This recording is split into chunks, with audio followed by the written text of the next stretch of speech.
How's it going, everybody? So we are live in the HRCC After Chat. Again, this is the follow-on show from the first hour, and our goal is to help you get on the air. So if some way you're seeing this and you're like, hey, I don't understand why this works, or how is radio functioning in the way it does, or maybe you don't even know what you don't know, but you're like, I kind of want to get on the air, and I got this much stuff, and maybe I got this much budget, and what would I do to do that, right?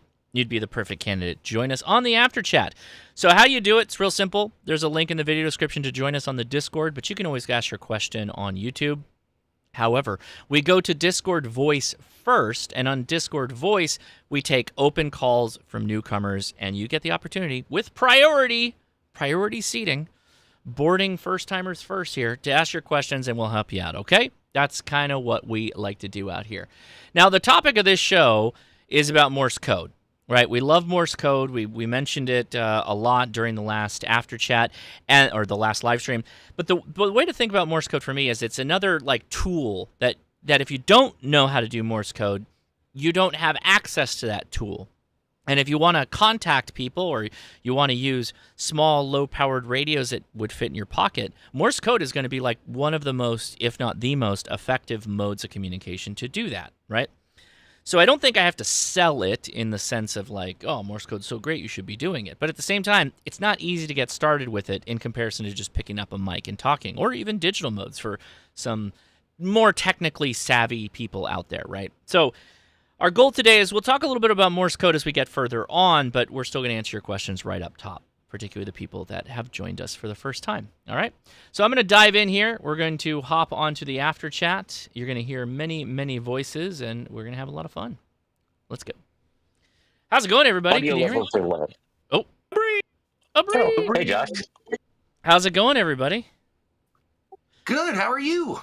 Very good. We will be hearing from Mark in the future on his preferred soldering techniques, I have a feeling, but we'll save that for later in the show. If I don't have an aneurysm first.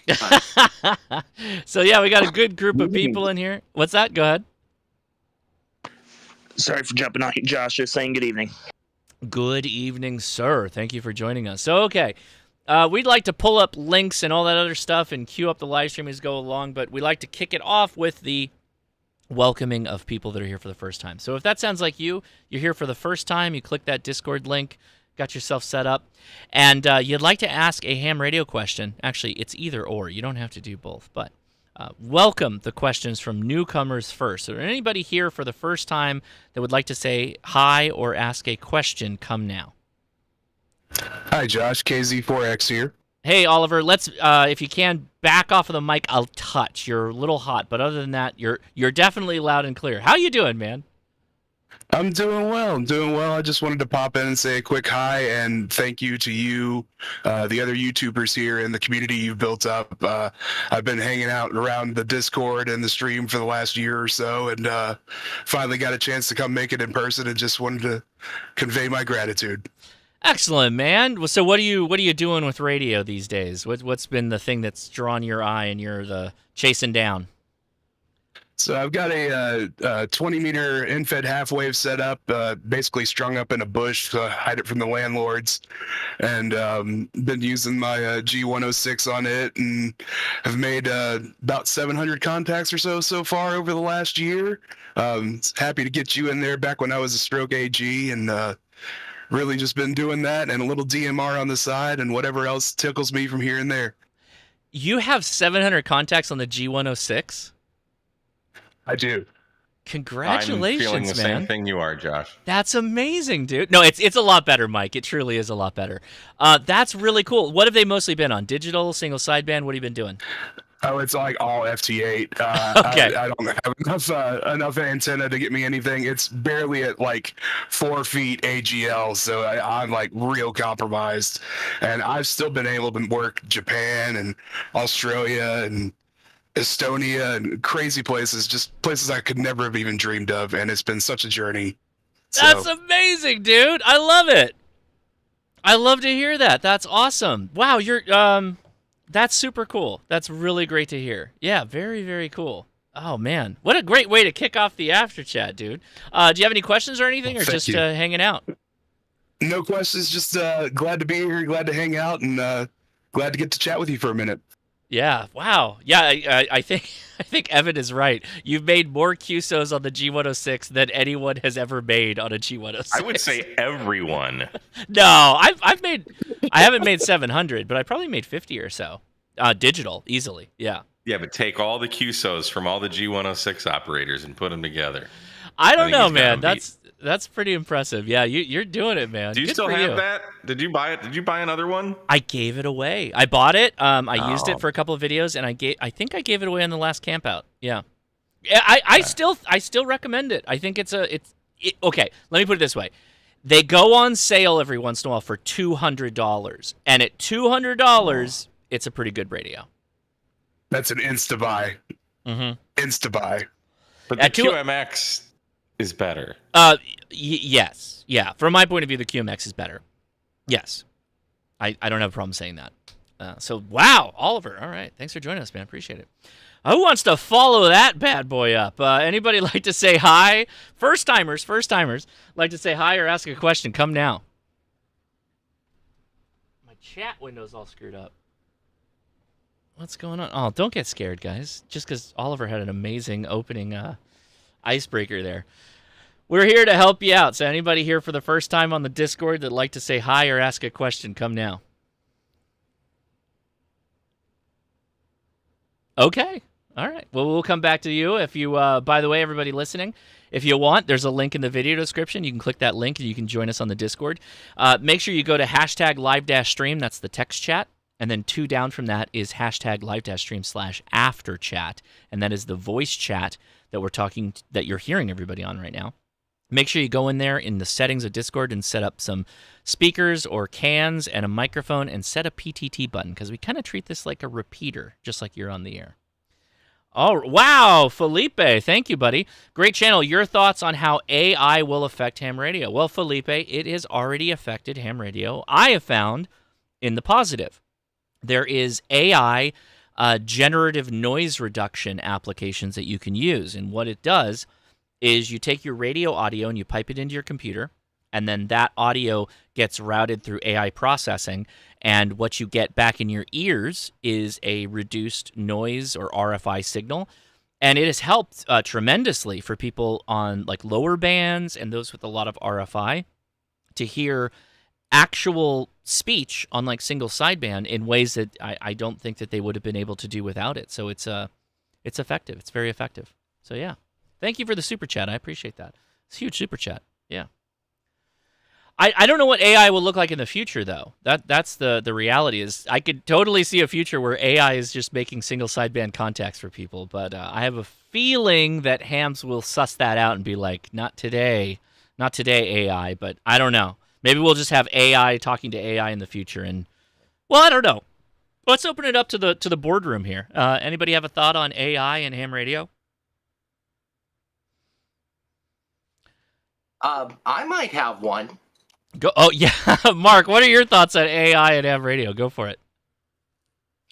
So you can do all of those things that you were talking about now, but really where I like seeing it is turning it into automated logging, turning it into automated transcription. So you have the records of all of that, and you can just sit back and talk and enjoy it and let the computer do the rest, and it just gets done.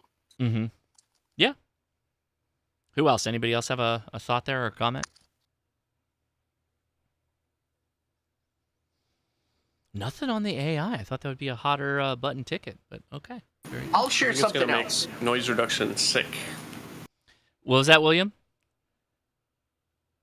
I think it's going to make noise reduction sick. Yeah, I mean, Yeah, I can see that there could be a future where you have some, some of that is already embedded, like the learning process is already embedded in the radios. But are we there yet? No. So, go ahead. What were you gonna say, Mark? So some other things that you can do that I think will help the translation. So we can ingest speech, turn it into 40 different other languages. So if you want to have a QSO with somebody in Paraguay in their native language, you can do that. And I think that's pretty cool. Also, you could conceivably drop, say, a Starlink node, a radio interface like a Boondock Echo. I don't think we're going to be the only game for long. And a bunch of $6 Baofangs and populate a village that may or may not be illiterate somewhere off in the far reaches of Africa and give them instant access to the internet in their native language. There's a lot of potential out there that I think would be wonderful to explore. Oh, that's interesting. Yeah, so the Boondock Echo would be doing the processes that you guys have in place, being able to output to the speaker the Baofeng, and then a child, for instance, or whatever, could PTT that radio and talk back in their native language, which then, through the wiggly wobblies of the internet, get processed and then come out on the native language for the listeners on the other side. That's very interesting. That's very cool. I love that. So yeah, there's lots of opportunities out there. We've had some thoughts, but it's going to have to be, we have to be solvent before we can start giving money away. But yes, in the back of our mind. Yeah. So for Clino, really quick, said AI that can do really good noise reduction could probably separate out low signal strength lost in the floor. It's actually doing that. Like the AI stuff that's out there that I've seen that I can just run on my computer, it does a fantastic job. The problem you always find is that if the signal is below the noise floor, then there's nothing for the AI to process. But if it's just a little bit adjacent, it does a pretty good job. You'd be surprised. So, did we have somebody in there that was going to make a comment? Go ahead.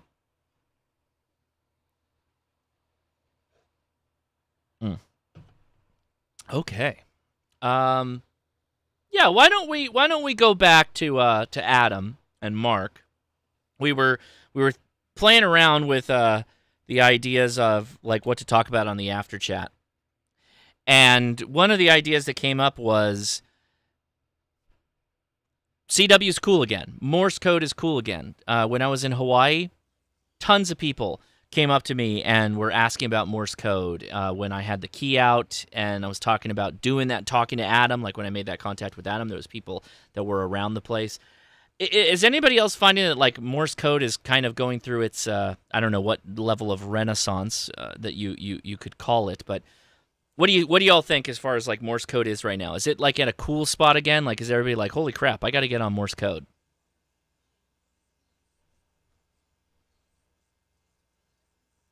Mark or Adam? I mean, I'm hearing way too much silence. The answer is clearly yes. Okay. I was wish like, I man, could have today. What happened with you today, Mike? Oh, just the bands were terrible. That's all. Yeah, for sure. But yeah, go ahead, continue with that, Mark. What's been your experience so far with Morse code and kind of your whole journey with it and how it's been effective for you? Yeah, I learned Morse code originally at 5 words a minute from Gordon West's tapes in high school. Yes. Yeah. And then I got my general at 13. And frankly, I didn't do anything with it. I had to learn it. And then I forgot it for, I don't know, 20 years or something. It's been a while. And what I found is with the rise of these portable operating programs, POTA and SOTA, Morse code lets you spend less money, carry less weight, and then have more contacts. And that leaves room in your pack for more dumb. You can take a keg of beer, you can take books, you can take a ginormous battery so you can run for 48 hours straight. You can do all sorts of just ridiculous stuff because you don't have to carry a car battery with you anymore. Mm-hmm. Morse code is awesome. I love that. I love that people flip a switch in their brain like Corey's. Like, I have been having a blast with HF and had no interest in CW until about a week ago. Now that's all I want to learn. I love. By the way, Corey, ride that wave. Like, start studying now. Like, go to, let's see, go to Long Island CW Club like immediately and join a class. Like, just join it. It's a club, so you get all the club benefits of being in a club. But immediately start studying with them. Start actually engaging. Start actually taking it seriously, because I'm serious when I say that. Like, it's a tool. Like, it's a mental tool. It's more on the mental side. Because for so many people like me that are conscious of like communication preparedness, we've talked about this so many times. I try to make it just a part of my everyday life. I don't try and drive any kind of persona from it or anything like that. But the way I look at it is like that's one extra thing that is effective for communicating. Morse code is one of those things that's like always effective. And you can't buy more gear to make you effective at Morse code. You gotta do it. You gotta learn it. And that literally separates like hams, I think. I don't think that it's like the cool hams from the not cool hams or anything like that. But the fact that you have to like really put in some time and learn it is a really cool challenge, but it's real. It's totally real. So yeah, totally.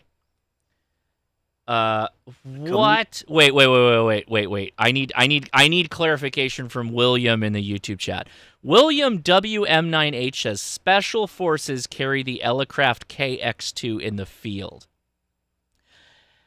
Citation is needed, William. Can you would you Discord DM me like pictures of something or something like where you're hearing that from, or maybe just follow up in the chat. I want to hear that, because that's a fantastic CW radio too. So, all right, back to the Discord. Who had a comment there? Go ahead. Yeah, I did, Josh. Yeah, Mike. Just to say that over here and in Blighty back in the day, when the code was part of your test, I mean, it was very rare that people continued.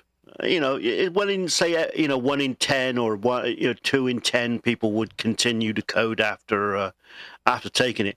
So many of those British Army Morse keys that were relatively very cheap at any rally at the time just hit the dustbin, and people never did it again. And so it's nice now that it's not part of the code, and we all in the 90s we all watched the big code stations die. The Portishead radio, as it was in the UK, that did all the ship stuff and that.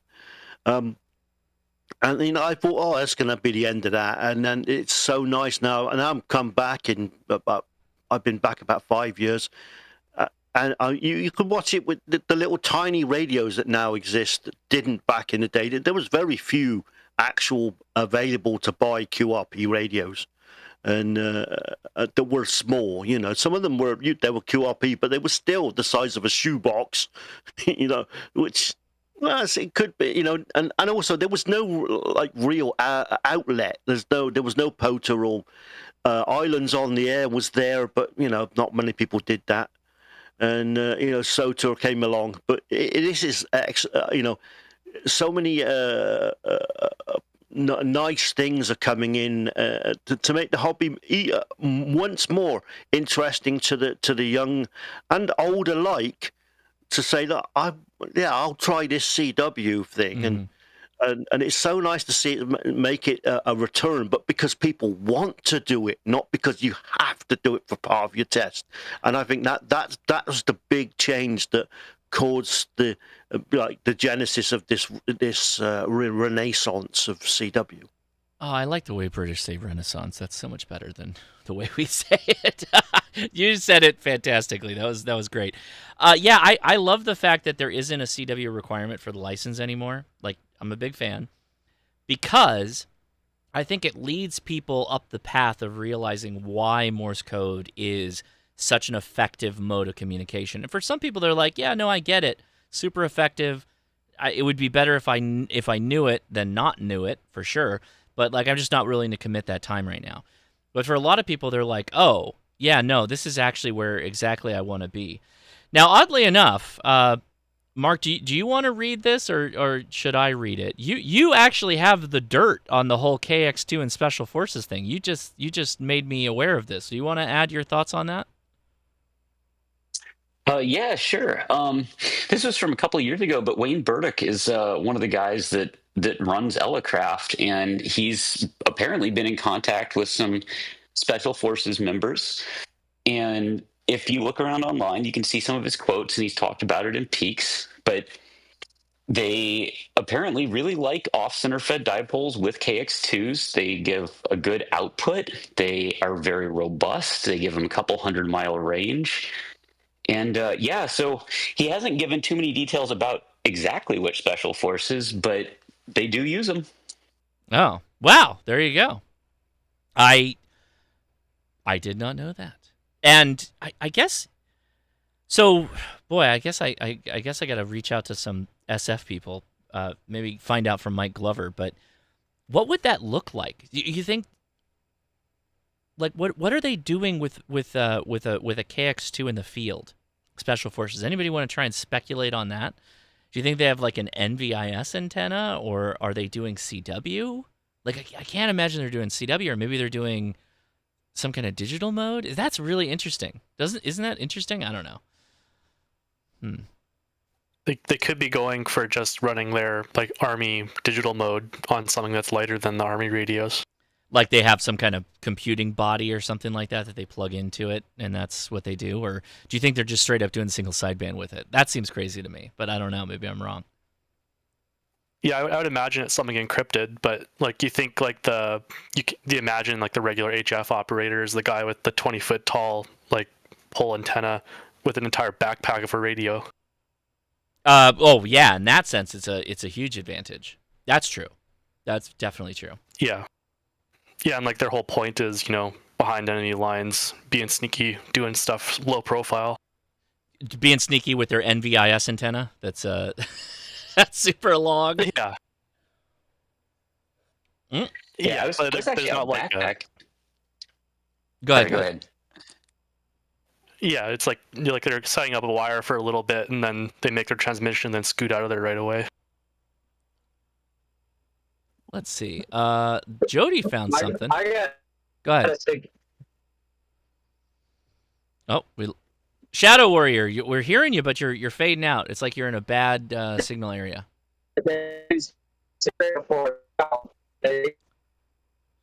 No, you're not making it, man. Your signal's not making it. Try again in a little bit. We'd love to hear your thoughts, though. All right, hold on a second. Yeah, you got some tough signal situations there, but yeah, military KX2. So KB0SFP. When was this? 2020. A number of KX2s are in use by the U.S. Special Forces in harsh environments because of its small size and ease of deployment. What is the source of information? Interesting. Yeah. It's my buddy who was in the teams. Down in the chat there with his actual comment further down. That's what I screenshot. What? Oh, Julian's in here. Here we go. We are connected to a couple of years ago by a service member who explained in general terms how they were using K. They said it was ideal for specific situations and was permitting its possible use for other units. I can't give out information, but I could relay a message to him if you're interested. Okay. Okay, what does Julian say? How about asking for some images of the KX2 in deployment? At least then we would have some validity. The KX2 is a small and lightweight, but it lacks ingress protection and difficulty charging in the field. I mean, I don't think that's true, but makes it a poor... Oh, this was 2020, though, so they've improved that. Making a poor deployment option, still it would be awesome to see. All right. Okay. I'm not seeing anything that jumps out to me. I'd have to go back through and read this. If anybody wants to go back over that and find a post and link me to it, I'm more interested in the actual factual information there, if it's actually happening or not. But sounds like it might be. But there you go. All right. Who else? Let's go back to the topic of Morse code, because I went down a rabbit hole talking about random BS. So Morse code is cool again. Yes? No? Maybe? What are you guys doing with it? Are you using it? Are you learning it? And how's it going?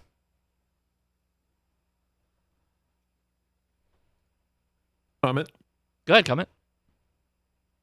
Well, I've been in Long Island CW Club for a few weeks now. I try to do a class at least once a week, and I think that's what they recommend. And then I just try to use their practice page every day, at least for like 15, 20 minutes. And I didn't notice an improvement at first, but I'm definitely getting better because I do Morsel every day, and I'm getting it in faster and faster times. Yeah, I should give a shout out too. I'll drop the link for Morsel. Where is it? Oh, I lost it. All right, hold on.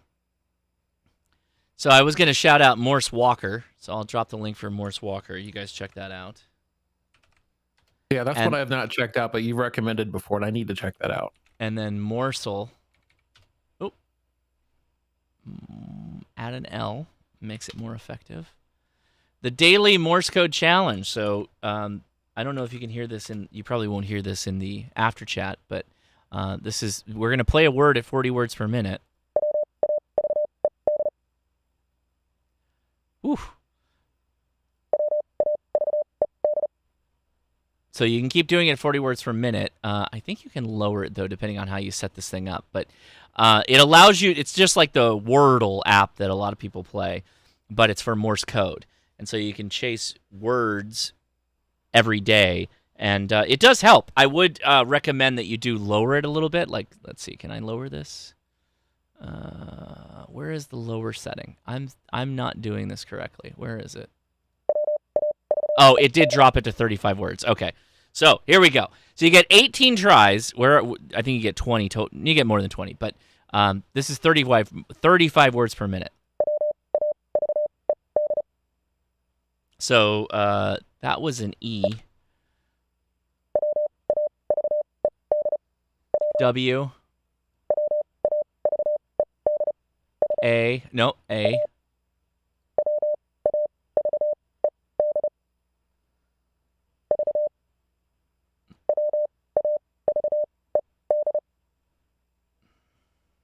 Dotted it. Why am I... Waved. There we go. We got it. Got it. Close enough. Wrong. Where is he? Wrong, sir. Wrong. I'm just kidding, Mike. I love you. It should say K to Marty. It should. So yeah, there's an example of using Morsel. You should do that every day, kids. Every day. It gets slower as you go down the list. That's true. You got it. You got it on D. All right. Let's see. I have for a long time have had the romantic concept of ham radio being the tiny little, tiny radios, right? Like the QMX that you just kind of carry with you, and you set something up on a tree, gingerly apply your antenna to the tree, and then you're able to talk to so many hams with your tiny radio. And that exists today in ways that has never existed before. So I do truly love it. I think it's really cool. I just need more time to get better at it. I've already done a couple of activations and made contacts, chasing mainly parks on the air, which I should show that too, as I think that's the real hidden secret. So let's pull up parks on the air, and then we'll take open questions from anyone, anywhere. So parks on the air, when you see spots like this is great. You're like, okay, this is everybody that's on the air right now. But we can change that and reduce it down to just CW. So if I filter on CW, hey, we've got a Texas station. I can hear Texas. I can work Texas without much problem, even on QRP, on 40 meters, right? And so the good news about this is, as a CW operator, somebody who wants to chase somebody that's doing parks on the air, you know all the information. You know their call sign. You know their park that they're in. For SOTA, this is more important. But for parks on the air, easy to just go make a contact. Really, all you need to be able to do is key your call sign. Make sure you can try and copy that station. Make sure it's them. And then just be able to give a response like, thank you, you are, the letter U and the letter R, 599599, right? There's a number of things you can do. So... Oh, JK flip-flop. JK flip-flop. We do hear you. JK flip-flop. Why you gotta bring that up? That's yeah, we know it. We know it Yeah. We hear you. Go ahead. Yeah, I was gonna say the special forces, they use the MPU-5, and it has a raw serial output. If you have a serial interface, you could use the KX2 to get invis. I don't even know what the MPU-5 is. What is that? A radio? Or is that a? Yeah, it's a amazing. It's a amazing radio. It's a broad spectrum encrypted radio that it does. It can not only do spectrum analyzing, it also can do high data transfer and VHF UHF. Oh, okay. I've seen this before. Yeah. How much are these things? They're like thousands of dollars, right? Who makes these? Is it Powerful Ethernet radios? This is definitely not it, is it? No. No. I want to say Harris makes it. I think. Oh, okay. One of the big name companies make it, but they're like $20,000. Oh, there you go. There you go.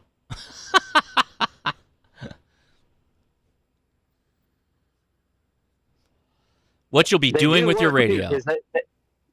They do work too, because they found us. They found our spectrum. We're using Meshtastic out during Helene, and we're dropping off some fuel, and we ran into 101st in the middle of the night. They were listening to the radio, all the radio comms in the area. That's pretty cool. That's super cool. I don't know that it's mostly for video feeds. It looks like it can just monitor signals. No, it could do audio and video feeds too. Oh, KD or K9DCH said we use them with ATAC. Yeah, I mean that's what that guy was showing on his little his phone that he had on his chest harness. So there you go. There it is, right there. Look at this guy. Look at this guy. The other guy, the guy with the screen. Watch how long he takes to slide. It's gonna reset right now. Watch. What? That was ATAC or TAC. I guess that is ATAC because it's military. So right on. Cool. All right. Let's see. Let's open it up. All questions, anyone, anywhere, go for it. Let's have an open discussion about anything since we have Adam and Mark is here. And we can talk QMX things or talk about anything else. Go ahead.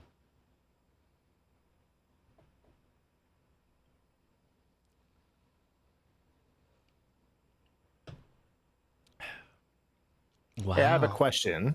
Okay, go ahead. Okay. Quick question. I know I probably know the answer to this. Is there a way to tune, besides if you don't have an end-fed half wave, like if, say, you're using a random wire, a true SDX, what would be the best way to tune that if I didn't have like a resonant antenna? What do you mean tune? You don't tune the radio. Well, not the radio, but the antenna. Like if I were to have, like, what kind of tuner, like what kind of ATU would I need, like say for an end-fed, like I had an end-fed half wave? Like tune it without an analyzer is what you're saying. Correct. Yes. Yeah. Okay. Do you have, does it have an SWR readout on it? I think so. I've tried to look for it. I'll have to look through the menu just to double check. I'm pretty sure it does. So what you would do in those cases is you would cut the wire too long, right? And then you would roll it back on itself and just fold it over and give it a couple of twists so it's not just flopping about. And you'd go key up on a mode of operation like AM or something like that gives out a constant carrier. If you use single sideband, you're going to have to whistle into it to get a SWR out. You will have to go back and forth a number of times, right? So just know you'll have to do that if you're playing that game. Does that make sense? Okay, that's what. Yeah, it makes perfect sense. Okay, thank you, sir. At the same time, a nano VNA is really cheap. And I think I already have one. Yeah. Oh, so you should use that as well. Yeah, use definitely. that. Okay. That's what I figured. Yeah, I just wanted to make sure. That's going to be way easier than going back and forth. Use the nano VNA. Yeah, I'm thinking like nothing like an S11 Pro 2 or any like an other type of tuner, those type of tuners, like something for this. This would basically just you do the. What is an S11 Pro? You're talking about like the LDG? Like the LDG, yes, the LDG, right? No, you do not want to use a tuner if you can. So, boy, I'm glad you asked this question. This is a great question. In the cases of antennas that are for resonant, like you're trying to get them as close to resonant as possible, you need to manually adjust them, right? You need to go in there and physically adjust them. So if you watch my vertical antenna video this week, you go in and manually adjust it. You do not use an automatic tuner. For an end-fed half wave, you do not want to use an automatic tuner. You want to get those harmonics picked up by physically adjusting the length of wire. So yes, you should use a nano VNA to do that. So I was thinking of a random, because I have a random wire in my backyard. That's why I was thinking of like the tuner with a random wire. I know with the end-fed, yes, I totally agree with that. Yeah, just to cut that. Oh, this is an even better question. It's evolving in its complexity of amazingness. Okay, so a random wire isn't random either. That's why it's so important to pick the right length for a random wire. The random wire antennas work on lengths of wire that are not resonant on amateur radio bands. So you're literally, everybody watching this is like, for me, this is one of those like epiphany moments, like long time ago, right? When I had this epiphany moment with a random wire. It doesn't mean I go cut a random wire in the garden and put it up in the air. No, it means the length of wire is resonant on a frequency that is not adjacent to the amateur radio frequencies. That's one of the most fundamental important parts of a 9-to-1 random wire. You're actually looking for a length of wire that is the least resonant on those frequencies. Very good question. Like multiple layers of good questions. I hope that helps. But that's a good question. Could we pause it on that for a second? I bet you we can. We got Adam in here and a number of people. Mike, let's talk about that. I love this. What do you suspect the odds are of you just grabbing a literal random piece of wire and it being resonant on a ham band? Pretty low. Probably pretty low, I think. I have spoken. Yeah, but at the same time, it's like, you also should tune the quote unquote random wire for performance. You want a length of wire that is not anywhere close to that stuff. Any of the other the resonant frequencies. I'd say your odds are pretty good with just grabbing a random piece of wire, though, or a Walmart shopping cart in a G90. Yes, well, absolutely. But I don't know. Where's Adam? Is he here? Did I miss him? I am here. Oh, what are your thoughts on the random wire, Adam? I think the random wire is really useful when you have a tuner handy. The question was, I've got a random wire already up, so how do I use that with my true SDX? And you've got a few tuner options. There's you don't need a big old watt capable tuner to handle the 5 watts from the true SDX. So if you want to buy a tuner specifically to use with the true SDX, I would say I would suggest a couple of good options. One would be, I think, what they call the ATU 10, which is based on an open source design. You can find manufactured ones through all the Chinese websites. And they handle, I think, up to 10 watts. I'm sure there's some folks here that have experience with them, and I'll let y'all chime in on the merits or demerits of that tuner here in a second. The other one that I would suggest considering that's kind of a fun little project build is a Z-Match 2, a ZM2 tuner. You can find kits, and it's a Z-Match. It's got a couple of polyvaricon variable capacitors, and I want to say a variable in it that's like a switched, a multi-position switch, if I remember correctly. And something like that could also work fairly well, a manual tuner for the random wire with something like the true SDX. I guess that's a good point. That was the original question. So, no, I think he started out with an end-fed, though. Was I wrong? Or was he talking about a random wire? Talking about anything but an end, because I figure an end fed's that's a moot point, because I think you would have to tune that. Oh, I totally missed the question then. No, yeah. No problem.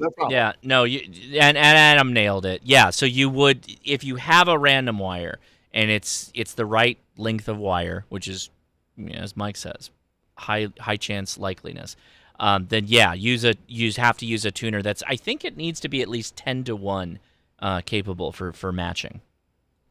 Oh, okay, very good. Good to know. Thank you, sir. Yeah, absolutely. There's a number of people that are like, oh, the Shagoo G90 will do this. Well, the Elecraft QRP tuners do this. So I think the short answer is the G90 will absolutely tune up a random wire. It does not have a problem with that. I'm pretty sure the KX2 will do it without much issue. The only one I'm not sure about is the KH1 tuner. I don't know that it will handle a random wire, but I have not tested that, so I can't comment. So, yeah, the KH1 tuner is a little less capable than the KX2. The KX2 tuner is very capable. It's I'd say similar to a G90 and just tuning up almost anything. Even when your antenna's kind of broken, it'll still tune it up well enough to make the radio happy. But the KH1, I have found, for whatever reason, it seems to do well with a 4-to-1 un and sometimes some different lengths of random wire. The shortest wire and kind of simple combo I found with a KH1 that works really well, if you want just a minimal antenna size-wise, is a 15-foot radiator and 7.5-foot counterpoise, and a 4-to-1 un directly attached to the radio, and that'll tune all the bands on the KH1. So 15-foot radiator and 7.5 counterpoise with a 4-to-1 un. Is that an elevated? When you say counterpoise, is that elevated or is it just on the ground? It can have to be. Okay. Let's see. William says, so what you're saying is even if the radio has tuning capability with an end-fed half-wave, you should tune it. You should definitely physically tune the antenna. There are some instances as you start moving through the bands, like down the bands, where the antenna won't be like perfectly resonant. And so you can use a tuner to soften that a little bit. That's true. But when you're building it, I'm going to go to Adam on this one because I've said this wrong in the past. Adam, when you're building an end-fed half-wave and you've got the length of wire, let's say you're making a 40-meter end-fed, which band are you tuning it on to start on that antenna? Yeah, so if I want an end-fed half-wave, a 40-meter end-fed half-wave that I want to use on 40, 20, 15, and 10, I first, tune it to 40 meters. What I like to do on mine before I go through the tuning process is add a small loading coil near the feed point, about 6 feet or 2 meters-ish out from the feed point. I put about 8 to 12 turns. I usually shoot for around 10 on a piece of black drip line tubing, which is about 0.7 inches in diameter. So that gives just the right amount of inductance so that when you tune up that wire on 40 meters, it also puts the resonant points right in the right spot on 20, 15, and 10. And if you don't put that loading coil in there, what you'll find typically with most transformers and end-fed half-wave wires is that when you tune it for 40 meters, the resonant points on 20, 15, and 10 are going to be a little bit high in frequency. They're going to be a little bit above the bands. It's usually still good enough, but if you want to optimize the thing, that loading coil really helps. So I start for 40. And one thing I like to do when I'm working through that overall tuning process is I don't trim the wire when I'm initially tuning. I just fold the end of the wire back and kind of wrap it around, wrap it so it's slightly and tightly coupled to the wire, so it's just directly folded back rather than trimming it. And that does it's not quite as much effect as actually trimming the wire, but it gets you pretty close to see how the wire would perform at that length. Mm-hmm. There you go. That gives you the ability to lengthen it again later. Once you cut that wire, it gets a lot harder to make it longer again. Right on. I appreciate that. That was a much better and well-spoken comment than I would have made for sure on that topic. So, Does that help answer the questions? I think we did. We might have. Yes, you did, sir. Yes, Very thank good. you. Oh, real quick, another quick question. Okay. When you fold back the wire, it's like, do you use electrical tape, or what do you usually like attach, like with just electrical tape, or just when you're before you cut? I mean, so I'll mention my preference, and then anybody else can jump in. Feel free. Most of the time, the wire I'm using has enough memory-ish to it that you can just kind of give it a couple of corkscrews, and it's fine. If you want to hang on to a little piece of electrical tape and just kind of like tack it on there so it keeps it on it, that'd be fine. Anybody else do anything different? No, exactly what you said, Josh. I just fold it back and kind of twist it back on itself, and that generally seems good enough. If I need something, I might use a little bit of electrical tape or masking tape or just whatever I've got handy to kind of hold it in place. But yeah, good question. Does that help? Is that good? Yes, sir. That helps a lot. Another one for Adam. This is a good one. So Adam, this is from, is that Fife? Master says, does there seem to be any issues with common mode current when using antennas like the K6 ARK NFED that connect directly to the radio? Adam, what are your thoughts there? Yes. So with the resonant antenna, it's much less of an issue. So if you build and tune an NFED half wave, you get a lot less reflected power and or common mode type current coming back into the radio. Those are not necessarily the same thing, but they can have kind of similar effects there. But I would say with the random wire, you tend to have more interaction with the radio becoming part of the antenna circuit. And I've certainly had times where things get a little zappy, even with the QRP power levels. But I've generally found that, particularly on the higher bands, running without coax and just a 9-to-1, for example, connected directly to the KX2, seems to really work quite well. If or when I do start to have some issues with it, a piece of coax with a choke in there or a 1-to-1 balun can be really helpful. I've heard of folks sort of experimenting with or trying to build a 1-to-1 into the same sort of matching unit, and that might work. I haven't tried it myself, but you may be able to put a combination of a 9-to-1 unun and a common mode choke or a 1-to-1 balun in the same unit to try to get kind of both effects and keep some of that RF out of your portable shack. Indeed. Yep. Good question. Another YouTube one. I was learning Morse code for a couple of months using wave talkers. My niece, 11 and 7, asked what I was doing. I showed them. They picked up the alphabet in 30 minutes. I love this. Actually, Mark, you have a great story about this if you want to mention it, about somebody that you tutored hiking to the summit. And then what happened from there? Yeah, I gave her 60 minutes of instruction. We covered the entire alphabet. We got to the summit. She grabbed a Morse code key and promptly, successfully chased a summit to summit. Now, she wasn't doing all of the head copy herself, but she was 100% running the key and made the contact. And what that highlights for me is you don't have to be very experienced or very competent yet to just get on the air and start having fun. Yeah, so there you go. Now, learning the alphabet, a lot of those the folks in here will probably say, like, it's actually not that difficult learning the alphabet for Morse code, and even sending. People have, like I grew up with an instrument. I played all kinds of different instruments as a kid, and I can key just fine, whether it's a straight key or iambic or whatever. It's the copying that's always the difficulty, right? It's the thing that you probably spend more amount of your time on. So just keep that in mind. You're not, different. You're having the same problems we all have. Copying the code is going to be the hurdle for a lot of people. Corpse-a-lot. My friend Lars, wife and I are going tomorrow to take our general test. Any last-minute advice for highest degree of success? Well, since I know what your passing rate has been, because you've been texting me on it, Get a good night's sleep. For you, Lars, get a good night's sleep. I don't know how your wife is doing.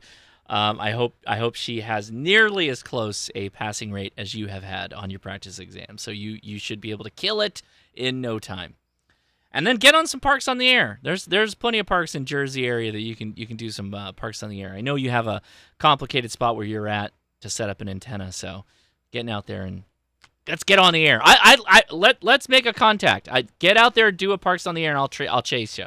We'll do a contact on single sideband. I bet you I can hit you. So there we go. Very good. Shouldn't Lars be taking drumming lessons? I caught that, Mike. Very. That's also very good. Somebody else is going to add a comment. Was somebody going to say something? Sorry, I think I stepped on somebody when they were about to add something.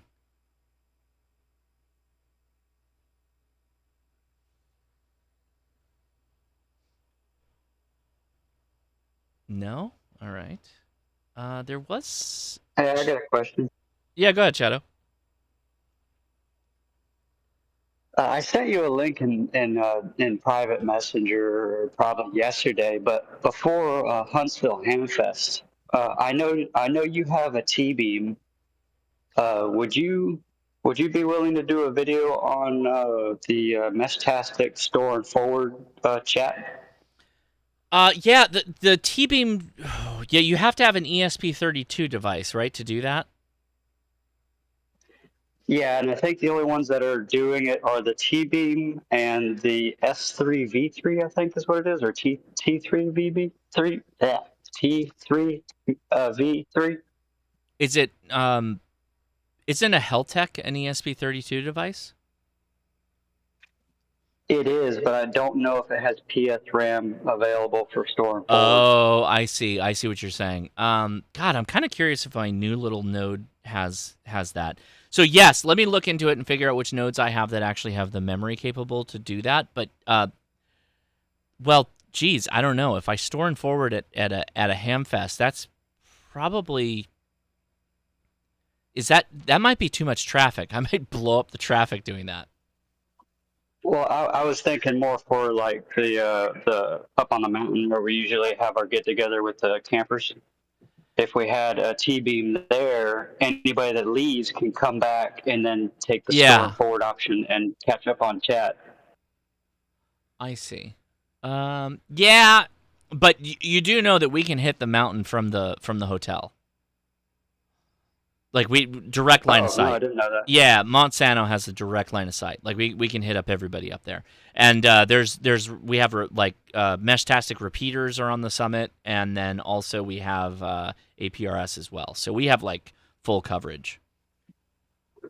Yeah, I'm dyslexic, so the whole Meshtastic explanation in their word on how to code it is gibberish to me, and nobody's done a good video on store and forward, so I thought it'd be an opportunity to do it. The problem I have, and so in case you're, so store and forward is a concept where, like, let's say,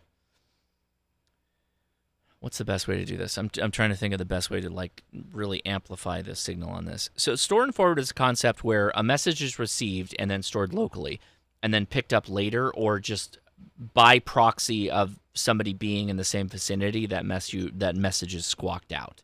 So it's reminiscent of like old school packet BBS and that kind of concept, but it's done pseudo automatically depending on who is doing it. If you're talking about networking, store and forward is also a bit of a different thing. So it depends on the concept of applications. For Meshtastic, the concept is you could have a disconnected node that picks up messages and then moves to a location where there are other nodes that could receive those messages, and then it goes bloop and then plops it all out. So it can be a little bit different depending on application. But yes, thank you, Jody. No, Shadow sent me that as well, so I'll look into it on the paperwork on it. Yeah, based on what I've read and understood on it, it just logs the entire chat, and then anybody that comes into range can just hit SF, and it will give you the whole chat log, so you can catch up. Yeah, and that's really valuable depending on when you get your node online or whatever to just catch up on everything. So it's like it's running a buffer, if you will. It's like just storing a local cache of conversations that have been going on, and then you say like, give me the SF, and then it goes whoop, and then dumps them all out to you. Very good. Boy, howdy, I had something I wanted to go back to Mark on regarding Morse code, and now I have totally lost my whole plot. No, it was, Mark, when we ended the live stream, you were talking about a couple of things for Morse code that we have not hit yet. So do you wanna add your thoughts there? Well, what were we talking about at the end of the live stream? I got very distracted with the cat. So we got the tiny MIDI. We got a number of the other things that you're like have used in the past for like learning Morse code. Oh yeah, the tiny MIDI is a great place to start because I will shamelessly promote Ara's products because I use them, I love them, and no, that's why they're really good products. The tiny MIDI is an interface between your iPhone and any Morse code key you already own. And I love it because it lets me use the Morse app to practice Morse code throughout the day. And so no matter where I am, I can pop this thing out of my pocket and just get feedback on my sending. Is my spacing correct? Is the timing correct at a given words per minute? And that feedback is really valuable. It's basically like the old Morsely. It's not Morsely. What's the Morse? No, it's not Morse. It's the Morserino. Morserino. I can remember that because Dee's about to build one. It's like the Morserino, except it fits in your pocket. Yeah. Yeah. And with Morse code, there's not really any shortcuts. It's basically spending a lot of time exposing yourself to Morse code like any other language so you can learn how to speak it. I've exposed myself to Morse code many times and I haven't learned anything.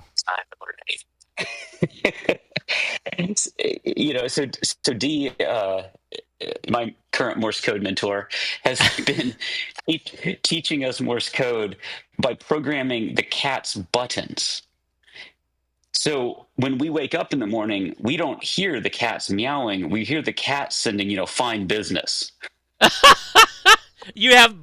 right. You have buttons that seek you out. And was it? I think you said D amped up the word rate of the button, so now the cats are speaking in 35 words per minute. Is that right?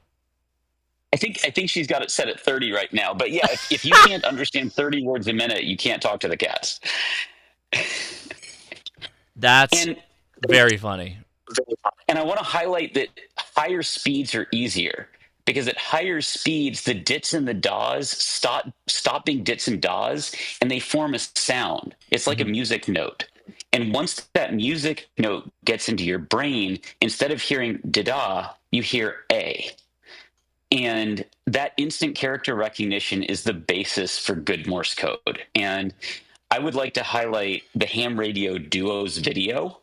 I threw it in the after chat. The Ham Radio Duo made the video that I would have made if I had made a video, but they did such a good job, I'm not going to make one. They nailed it. Yeah, this is a very good video. I think Mark already dropped it. I'll drop it again so you guys get check it out. But also, I do... God, how do I put this? There is no get-rich-quick schemes in this. Already Mark said there's no shortcuts or anything like that. Like, you still have to put in time. Your effective way of practicing Morse code can be improved over time. That's true. You can get better at how you practice, but it's all time. Like, you just have to work it over and over and over again. So, yeah, Mark, go ahead. Sorry.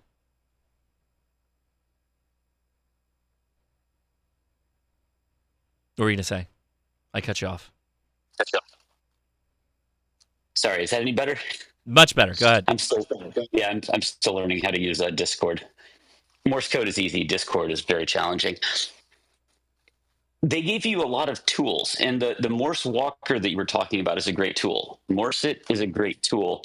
I think we actually live in the golden age of Morse learning tools, and that's really cool. We live in the golden age of QRP radios and Morse code learning.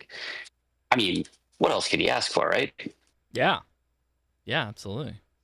No, I love that. Good tips, good ideas. Again, we didn't say it up front, but allow me to reiterate why this is kind of an important takeaway. Is that if you're QRP, so QRP is like, this little box that fits in my hand. On CW, it functions the same way as an 80 watt to 100 watt single sideband radio.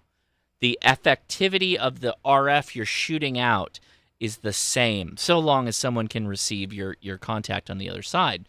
That's why CW is such an important and effective means of communication, because the actual transmit efficiency is very, very high. It's either a on or off switch, and it's very narrow on transmit. So you're not putting out a bunch of power focused on all the the idiosyncrasies of human speech. That's what makes it so effective, and that's why you should consider it. You should consider it as another tool in your arsenal there. So, yeah. Okay. Let's open it up. All questions from anyone, anywhere, about anything. We got a number of people here in the chat, so let's take them. Go ahead. I got a question, if you don't mind. Yeah, go ahead, Portable AM. All right, so I've been experiencing some interference at my household. I have narrowed it down to where it is the blower motor for my HVAC unit. Mm-hmm. What suggestions do you guys have? Like, there's not enough wire going from the blower motor to where it connects to power to get a snap-on, or like get a couple wraps through a Toroid or something to try to help that. Do you guys have any other suggestions? Sure. How does the blower motor connect to your mains power? Is it like literally a plug into a wall, or do you have is it on its own directed line to a breaker? It's on its own directed line. So you can add more wire if you wanted to. It just go. It's all right. The blower motor is connected to the board. It's not specific. It's really weird. So it's connected to the board inside the HVAC unit or the heater shell, and then powers ran in separately. Okay. Into the machine, if that makes sense. So is it a 3-wire plug type of setup, or is it more complicated than that? It can't be if it's coming off a mains feed. So the main goes into the actual unit. Uh-huh. And then it's connected to the board, and then the blower motor is a 4-prong, this straight 4-prong plug that goes into the board. Right. So to control it, because it's a 2-stage unit. Yeah, so one of the concepts of RFI mitigation is the consideration that the length of wire that a device takes to get to where power is from can be a radiating element, right? So if by adding wire, you can add a toroid to that 3-wire setup, and you can add a choke right at the device, then you're hypothetically choking out that noise that's coming off of that device before it even gets into the device, if that makes sense. I think I understand. I do have a comment. Okay, go ahead, comment. I agree with a lot of things that you just said completely and totally. Would go right down the rabbit hole. One thing that, because I'm from Oklahoma, we have ice and air conditioning seasons. And if you have power outages and you have to run a generator, you need to have that blower separated from your circuits in your house so that you can run the blower separate. We've had to do it during an ice storm for about 7 days here back in the day. Mm-hmm. So if you can make that a plug and wall port on its own circuit, that's awesome. Does that make sense? Or to be honest, yeah, go ahead. It does. The bad part about where my unit is, it's in a crawl space that's right about 2.5 foot tall. So trying to crawl around in there, and then it's up against a wall. Yeah. So it's what's wicked difficult to. what's the feed? shimmy in there, and I'm not a small dude. So if you think about like the feed line, quote unquote, the power delivery that's going into the device, like so it's going into the box, and how is it connected? Like I'm talking about the 3 wires now, the ground, positive and neutral wire. That I still haven't been able to locate that specifically. You haven't been able to locate. Okay. Like I said, it's very difficult to work around it because of where it's at. It's like I said, I got about 2.5 to 3 foot a room, and then it's up against the wall, and I know that's where it actually goes to my circuit breaker. Yeah.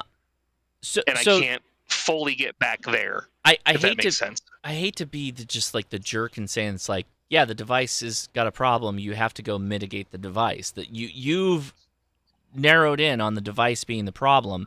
The device is the problem, and yeah, it sucks. It's a 2-foot crawl space. But here is where I will diverge from that for a minute. By the way, it's still probably going to get back to you actually fixing the problem. Have you tried calling the company and being like, "Hey, why is your device so RF noisy? What do I do about this?" Have you ever tried doing that? That was actually going to be my next step if I can't mitigate it myself. No, I think you should start by contacting them and be like, your device is so RF noisy that my radios don't work in my house. And I wouldn't say ham radio. I'd just say my radios don't work in my house. Fire that off and see what they come back. They might have like a kit or something you can do that might make all of it very easy. I think that is probably like 10% likelihood of actually happening, right? Mark, you're champing at the bit. Go ahead. What are you going to say? Is that Mark or? Oh, okay, it was just a click of his mic. I think most often the company's gonna be like, "What are you talking about? Our devices are amazing. They're the best devices everywhere." And then you're gonna be back on your own. So at the end of the day, you probably have to get up there with the headlamp and start, breaking stuff off of it and figuring out how the power gets to play. Please disconnect the device or turn off the breaker. Before you do any of this. But you're going to have to figure out how the power is supplied, and then you may need to make a device, and by device I mean like a choke, and you could get like multiple toroids and stack them up and wrap that thing up like many, many times, and then you could like in between the your actual blower unit or the whole unit, and then actually where the power comes from, your feed line, like connect that all together. I would put that in a project box, particularly because it's in a crawl space, just so it's like a nice little thing that it exists in. Nothing can short out or anything like that. Sorry, I don't have better answers for you. I myself am going through RFI problems. It's just frustrating, is all get out. Like I finally narrowed it down like so last week or the week before. Yeah. It's super frustrating. And like that's the only noise I have because I've tracked everything else and gotten rid of it or replaced it, like stupid little walls that were noisier and all get out, and just replaced them with better ones. And now this is the last thing. So you there's said no this such thing. This is in a crawl space? Yes. Could you line this crawl space with Faraday cloth? Should be relatively inexpensive if it's as small as you describe it. Well, it's what is it? Roughly about 15 by 20, and then 2.5 to 3 foot tall. So just so I make sure, low, but it's big. Yeah, just so I'm making sure. Like you are having noise, and then you go to that breaker for that blower, and you switch it off, and then noise goes away.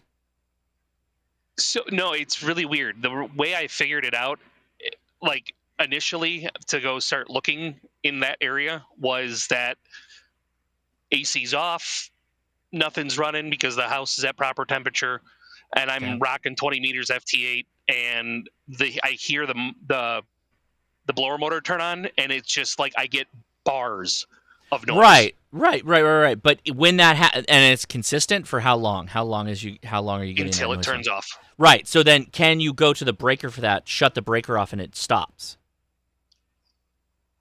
I'm not gonna lie. I skipped that step because I assumed since that's what was spooling up that Yeah. would be exactly what it is.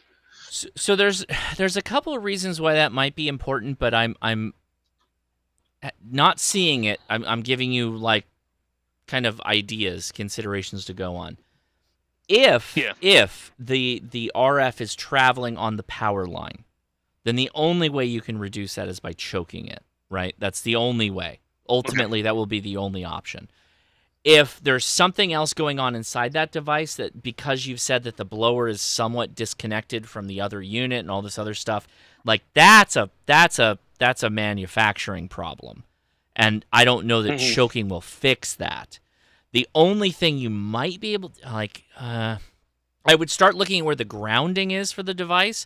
Like, does it have a proper ground line to the breaker? I'm assuming it does, because that would be crazy if it didn't. God, there's so many other questions. I think you have to figure out those. I think you'd have to figure out those before we can have like a proper recommendation, if that makes sense. Comment? Yeah, I'll go ahead. Yeah. While you're looking at all that, make sure everything's locked down good and tight. All the connections are tight. Oh, that's a good point. You don't have anything loose anywhere. Mm-hmm. Yeah, you'd be surprised. A little loose screw would cause an arcing situation, and that would be enough to give you RFI, because you're close in enough that it would be a problem for you.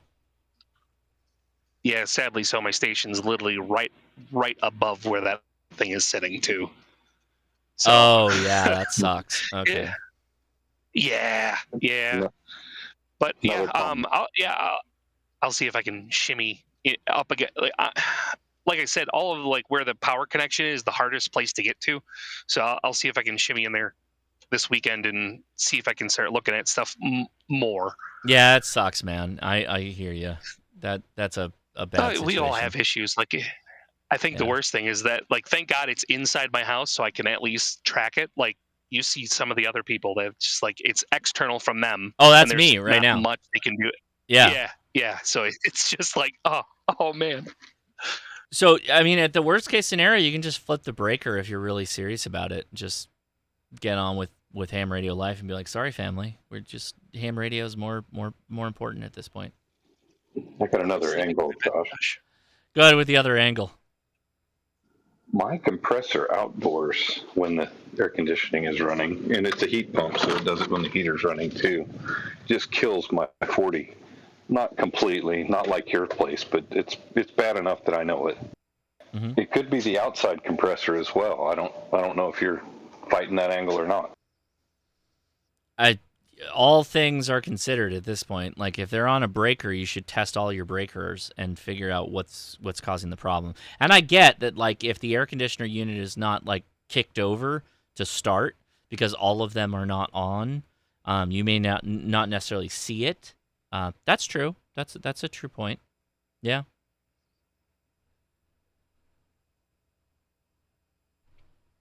I was just wanting to throw it out there because I've got that issue in the summertime. I can't operate in my backyard. Yeah, Jody. Yeah, so I actually did test that.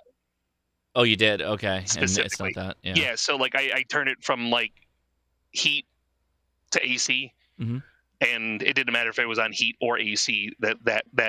All that noise still came up. So and then Jody I also just ran just the fan. Okay. And neither one of them created the same problem. So you're pretty confident on where it's coming from. Yeah, it sounds like it. Yeah, I'm pretty confident it's coming from the fan. Yeah. So Jody has a out-of-the-box solution. If the ducting is metal, run a thick wire from the ducting to ground to a good ground. It's possible the unit has a poor ground. That is a little bit of where I was going, Jody, but I'm. You should consider that too. That is a good point. I am willing to consider all and everything at this moment, just to try to at least mitigate it, if not get rid of it. Yeah. So. Okay, right on. Well, I do appreciate it, guys. Thank you so much. I appreciate it.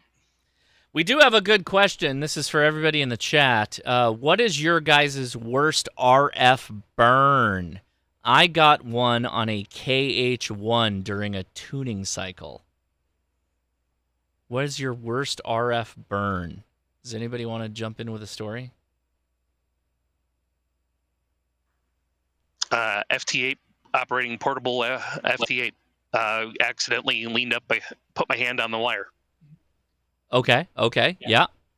It's ugly and nobody likes it. Mm-hmm. Nobody else? I did inadvertently tune up my mate who was adjusting the G5 RV, and I got the going to transmit and not going to transmit out of time. Okay. So he got amped up just a little bit. Yeah, I he actually got a nice burn on his wrist, so. I actually got a nice little RF burn on my first soda attempt with the LNR Precision, the makers of the Mountain Topper. I had an LD5, which was this it was like a QRP box, but it was like way bigger than this thing, for instance. And it had 5 bands, and I was using a a random wire antenna, the Ricci 9-to-1 random wire. And I think in that activation, I had the tip of my telescopic mass break. Had a bunch of problems, but one of the things was the wires were something was too close to the ground or something like that, and the chassis was hot. And while I was trying to tune it, because I had to have an outboard tuner because it was a 9-to-1, I did shock myself. Pissed me off real bad, and I was like, I'm done.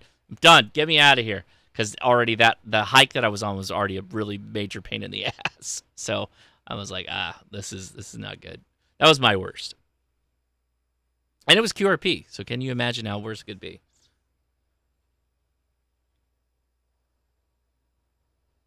Man, everybody's just chilling tonight. Where's everybody at? Where's all our comments? I've burned myself. Go ahead, James. Oh, I was just going to say I've never burned myself with the actual RF, but I did get the car antenna with 100 watts before I knew that I wasn't supposed to run that through it on the Artemis with FT8. It was boiling hot. Oh. Okay. Yeah, I touched it. Yeah, that's okay. There you go. Yeah, that's a good way to find out. Yeah, I haven't had an RF one, but I did hit phase to ground on 483 phase at work once. That was fun. Oh, that's like a real hit. Yeah, you got a real hit. Yeah. That's not good. Yeah, Okay. luckily it was just a little tiny sense wire that would have melted before anything serious happened, but yeah. Still, yeah. Okay. Who else? Any questions? Anyone, anywhere? It's wide open. Go for it. Question. Go for it. I have a question. I think it was Lars. Was that Lars? Yeah, go for it, man. Yeah, I'm recently reinstalled, so if you guys can't hear me, let me know. No, you're great. Sound just like you. Oh, okay. I do have a question. Mm-hmm. So I recently installed an NFED half wave, and I have it going up into a tree about, I want to say 30 feet. Okay. Out my window, up into a tree. But the distance is not far enough to have the full length of the NFED. So it's going about 30 feet, and then it's dropping down another, I don't know, whatever was left over. So it's kind of like a weird sloper / inverted V type thing going on. Sure. I don't have any way of testing it because I don't have my general yet to actually put any real power to test my transmissions. Like what does that do to the transmission or the RF coming out of the antenna? Like how does that affect the actual signal coming out of the antenna if you have something like that? I mean, it's going to affect it, right? In the best case scenario, horizontal wire is going to be horizontal at 1/2 wavelength above ground. Most people are not going to do that. So you're going to have an impacted signal, but at the same time, it's going to work perfectly fine. It's going to do all the things that you want it to do. You will not have an issue other than maybe get it higher. Like that would be get the highest point up higher would be something I would say to do. But other than that, it's that's kind of how it is. It will antenna for you. Well, yeah, I'm sure it'll antenna. I'm just curious about the whole idea of having the NFED. I mean, it's going up from the window at a, I don't know, 30-degree angle, but from there, like I said, the distance isn't enough to use the entire length of the antenna, where when it gets to the tree, the rest of the antenna is coming down, where I'm tying it off with a cord to the base of the tree. So it's not the full length, and I just wasn't sure how that's going to affect things. It will change your propagation pattern. It's more working like an inverted L, if you sense, like in that sense. So it will affect what you're doing with it, but it's hard to say. Like, I guess I'm not sure what you're looking for. It's gonna still work. It'll still work for you. Well, I guess but my question was mainly like what does anybody have any experience running that inverted L, quote unquote, setup? Like, do they notice any problems with their impedance or any kind of mismatch, or is there any kind of SWR issues I should be looking at? No, you shouldn't have any problems with it. Assuming it's not like connected to metal or grounding or anything like that. Like if it's touching ground, that's going to be a problem. But other than that, no, it'll be fine. It will totally be fine. All right. Yeah, that's all I had. Thank you. Yeah. Appreciate it. Good one. All right. Who's next? I have Go ahead. a question about soldering. Oh, here we go. So one thing that was mentioned in the live stream was the temperature, and I've got a Weller soldering iron, and it goes up to like 950. I always put it on the max, and I've had trouble building the microphone for the QMX. I can't get the little tiny amount soldered onto the back of that microphone element, and I've had trouble with some antennas I've tried to build. Is that too hot? Is there a better? Should I lower the temperature? Would that make a difference? Yeah, that is too hot. But at the same time, we heard from Mark and Adam that they run it at 800. So you're not that far off. I do need to run to the restroom really quick. So if you guys want to dive in on the soldering topic, go for it. I've found that the best way to get, well, there's multiple ways to do it, but the way I do it is depending on the thickness of the solder and what I'm soldering, hot enough so that because I'm not touching the solder with the soldering iron, I'm usually touching what I'm soldering with the soldering iron and then letting the solder flow into the connector or what have you. I found that you get it to the point where 800 is usually a pretty good number, but like I'll hover anywhere between 750, 800, depending on the thickness of the solder and what I'm soldering. Once the solder starts to flow, crank it up a little bit, just a hair. And as long as your solder joints don't look dull, you're good. Maxing it out, definitely not. I mean, you can, but boy, you're struggling at that point. Comment? Go ahead. If you max it out, what'll happen is you'll burn off the flux before it has a chance to do its thing. So back it off a bit. Not a lot, but 100 degrees or so. I mean, and also if you want to deep dive, the solder manufacturer will give you the range that it's for, but it's finding out that information these days. But there's a. Go on. I've had good luck on the QRP Labs kits, just running between 725 and 750. As long as you're not trying to burn off the enamel. If you're trying to get the enamel to go away, 800 sounds like 825 sounds like great temperatures. Yeah, I usually keep mine around 750 as well, and work my way up from there if I have to. So I use a little dab on the end of the tip of the soldering iron, just put solder on the tip to get it hot, and then use that solder to heat everything else up with. That I'm trying to get warm enough to take. So I'll put a little dab before I go down to the resistor or whatever, and then touch the pad. And then when the pad and the solder go together, they start to flow, and then you put a little more solder in there to make the nice little Hershey's Kiss. Sound reasonable? Okay, well, thanks. I'll have to try it at a lower temperature. Yeah, again, as long as your solder joint doesn't look dull and cloudy, you should be in a pretty good spot. You don't have to max it out. I mean, like I said, you can, but boy, you're going to be struggling with that. Okay, thank you. And the last comment is, if you have it like cranked to 11, your solder tips won't last very long. Yeah, that's true too. Too much heat transfer. All right.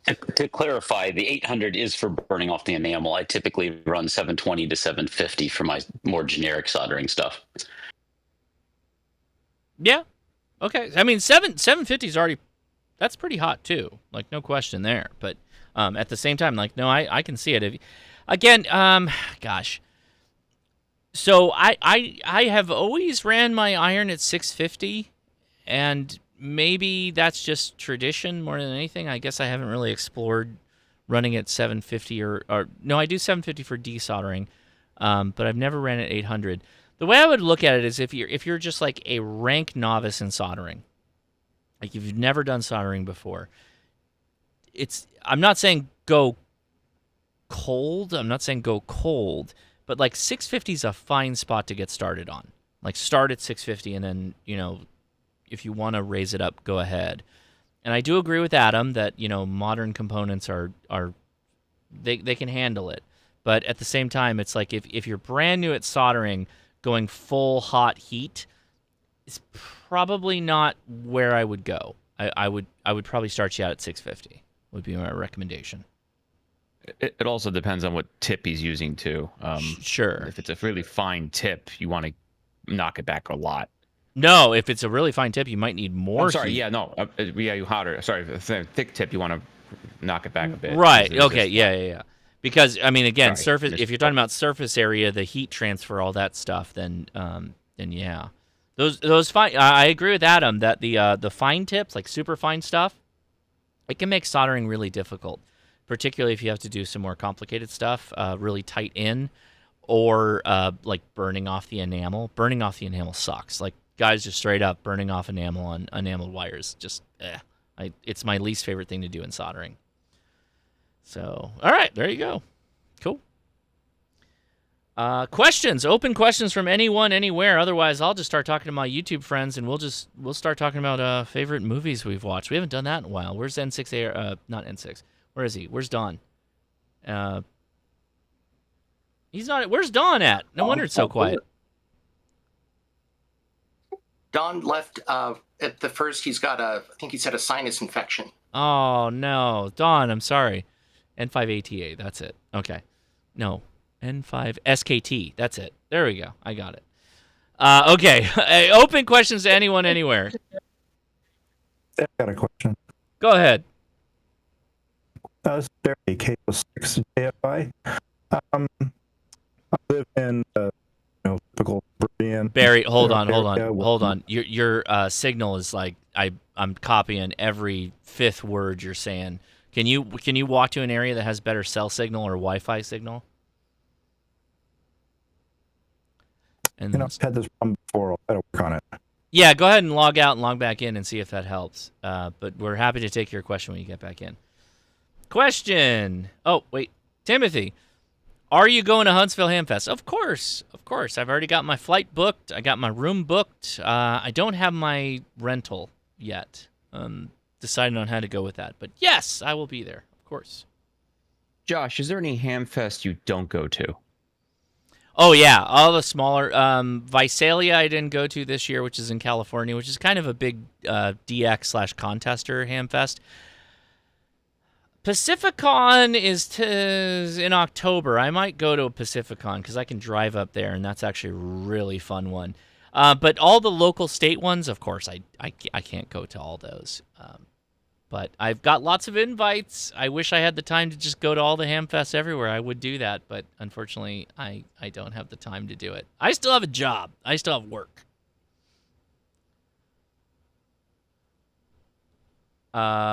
Interstellar Starman. Josh, where is your next international destination? I don't have one right now. I don't have one. I'm not planning on going anywhere international. Tokyo Ham Fair would be on the list, though. I would love to go to Tokyo Ham Fair one day. So Josh, I'm surprised in all your videos you've never done any satellite chasing.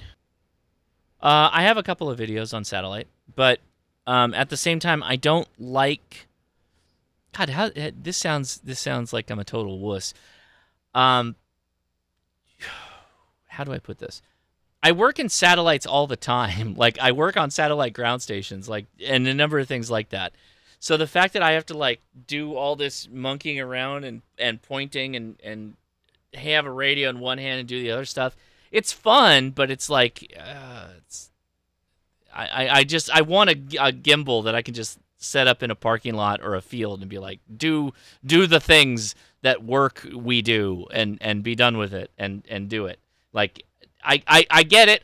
I just, yeah, haven't really dove Sounds a in bit it. too much like work. Feels a little bit too much like work, I guess, maybe. But I don't know. I guess I am a little bit qualified if I wanted to actually dive into it. I could do an okay job. I actually have like a number of antennas. There's no reason I'm not doing it. I think also some of the times is that you know what? I'll tell you what it is. It just hit me. I'm allergic to being on other things' schedules. I hate that. And literally, if you're a satellite operator, you're on the satellite schedule, and I can almost never adhere to any other schedule than what my wife or my kids have like created for me. And that's it. Other than doing this, like, they have carved out time where I can do my live streams and all that stuff. But man, yeah, the fact that I have to follow yet another thing and be in an open air environment to chase that thing, like, I don't got the time for that. Who's got the time for that? Do you even have a 9700? No, I don't have a 9700. No. I'm thinking about getting one though, but no, I don't. I don't have one. I've got the D72, man. I can do all the FM birds with the D72. True. I am not doing the linears. That's true. Linears are so much easier than yeah, FM satellites. No question. I'm not even questioning that. That is true. That is true. But then at the same time, like, you have to like point. You got to point an antenna while also working a base station radio. Unless you're the amazing guy who has like a chest rig for the 9700, right? Like that. You know, that's a different animal, right? I'm not there yet. Well, see, you showed a lot of interest in your. You showed a lot of interest in the astronomers during field day, so you can get yourself one of those planetaries. Put the, you know. Do you know why I was interested in that? Do you know why? Because it has another gadget you can buy because it was automatic and you didn't have to do anything. There it is. You got it. Yeah, it's $500. You put this thing out in the middle of a field, and your phone connects to it and downloads pictures that it makes. Like, yes, sign me up for that. That's what I want. I want that. Well, depending upon how Bill Kyle was doing on his satellite rotator that he had some trouble with, he was working on that. I guess the idea so he can go out in the field and do satellite with an arrow antenna and this Azel rotor, a little portable 3D printed Azel rotor. A lot of that got lost. So who is making this? What are you talking about? I'm sorry, Kyle AA0Z had a few videos he did on there's a gent, I forget his name, W4MCK or something like that. Yeah. And he had a kit. He had the 3D printed Azel rotor. And you can put it on like a tripod mount. And Kyle's original idea was he was going to take it with him to Colorado when he went out on a trip. Yeah, but the idea is you can take it to a field and set up and just put an arrow antenna on it and then have it track the satellite. There's a lot of fly-by-night companies that have made Azel rotors for ham radio antennas, like the Arrow or the Elk or whatever. But my problem is, so I've got that, and then it's just like a lot of work to just integrate all that stuff, like hours of time to be able to get it to work. And then once you get done with it, it's like, okay, well, how do we make a contact with it? And I'm telling you, like, I had a ton of problems with that Azel that I got from like Australia or something like that. I bought that SAT box thinking like that would be the solution. Doesn't interface with that device. I contacted the developers and they're like, "Oh yeah, no, we don't work with that unit. We tried contacting them. We don't work with them." It's the Azel world. All right, let me tell you, it's really simple. You're hand swinging an antenna until you want to drop the money for the Yaesu Azel rotor. And then if you're dropping the money for the Yaesu Azel rotor, you're not handheld anymore. You're going full, like, 10 element type, VHF, UHF antennas, that's a whole different ball of wax. Like, that's big money. Like, big money. If you want to still swing an antenna and be Armstrong rotator, that's cool. More power to you. It's just I feel like I don't have the tenacity. But for it. You have a son. Have him hold the antenna. Do you know how mad I'll be if my son can't maintain pointing on the satellite and be like, rotate it. It's tumbling. Rotate it. It's not. There's so. Could you imagine? It's the old meme with we grew up holding flashlights for our fathers, and for me, it's like, you're holding the antenna wrong, son. Rotate it. Rotate it. It's tumbling. The satellite's tumbling. I can only imagine what that would be. The trauma that would be induced from my aggression on that. That was always a blast. Oh, sorry. That was always a blast for us at field day. Before we actually do now use a Yaesu rotor with an arrow hook to it, and the sat box and the 9700. That's what we do for field day. You use Yaesu. You use the big Yaesu rotor with an arrow antenna. Absolutely, it's trivial. It's trivially easy with the sat Yeah, box. it's trivially easy if you're buying that rotor. Oh my god. Okay, wait. Okay. I'm not saying you're wrong. It's just it's wild. I didn't say we had more sense than money. I just. Yeah, this is a money problem. Make the money go away. Like, make the problem go away. That rotor is $760 for everybody that's asking. That Yaesu G5500 is a beefy antenna rotor. Hey, John, that the one that Kyle is doing, it's W4 ACM. He makes those switches that Kyle and I use. He's a pretty sharp guy, and I have no experience with that rotor, but I have a lot of confidence in his work. I mean, does he sell it? Where's it at? W4 ACM kits. Yeah, it's very much a kit. Very much a kit. I don't have a problem with kit. He's pretty sharp. He makes good stuff. I did an interview with him, and I bought and put together his 8 antenna kit. And Kyle uses them in a couple of them in his contest station. So Kyle's got a lot of experience with the guy's work. But it's W4 ACM kits. Don Friend is, I think, his name. W4 ACM or MCM? Did I get that wrong? Yeah, MCM. W4 MCM. And is it kits.com? All right, let's see. Here, let me take a look. Hold on. Okay. Oh, wait. I think we might have found it. It's W4MCMkits.com. Oh, my God. Look at this thing. What is happening here? The cool thing is that will actually talk to PST rotator. Uh-huh. And okay. The sat box will control anything the PST rotator can talk to. But so you can actually control that. Okay.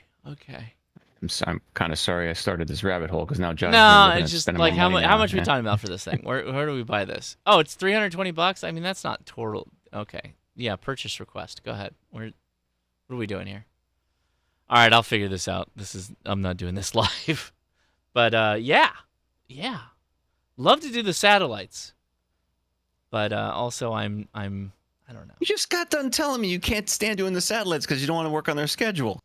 I would love to do them if I had a rotor, like a little portable thing that did the do. I explained that in detail. I think I did. Comment?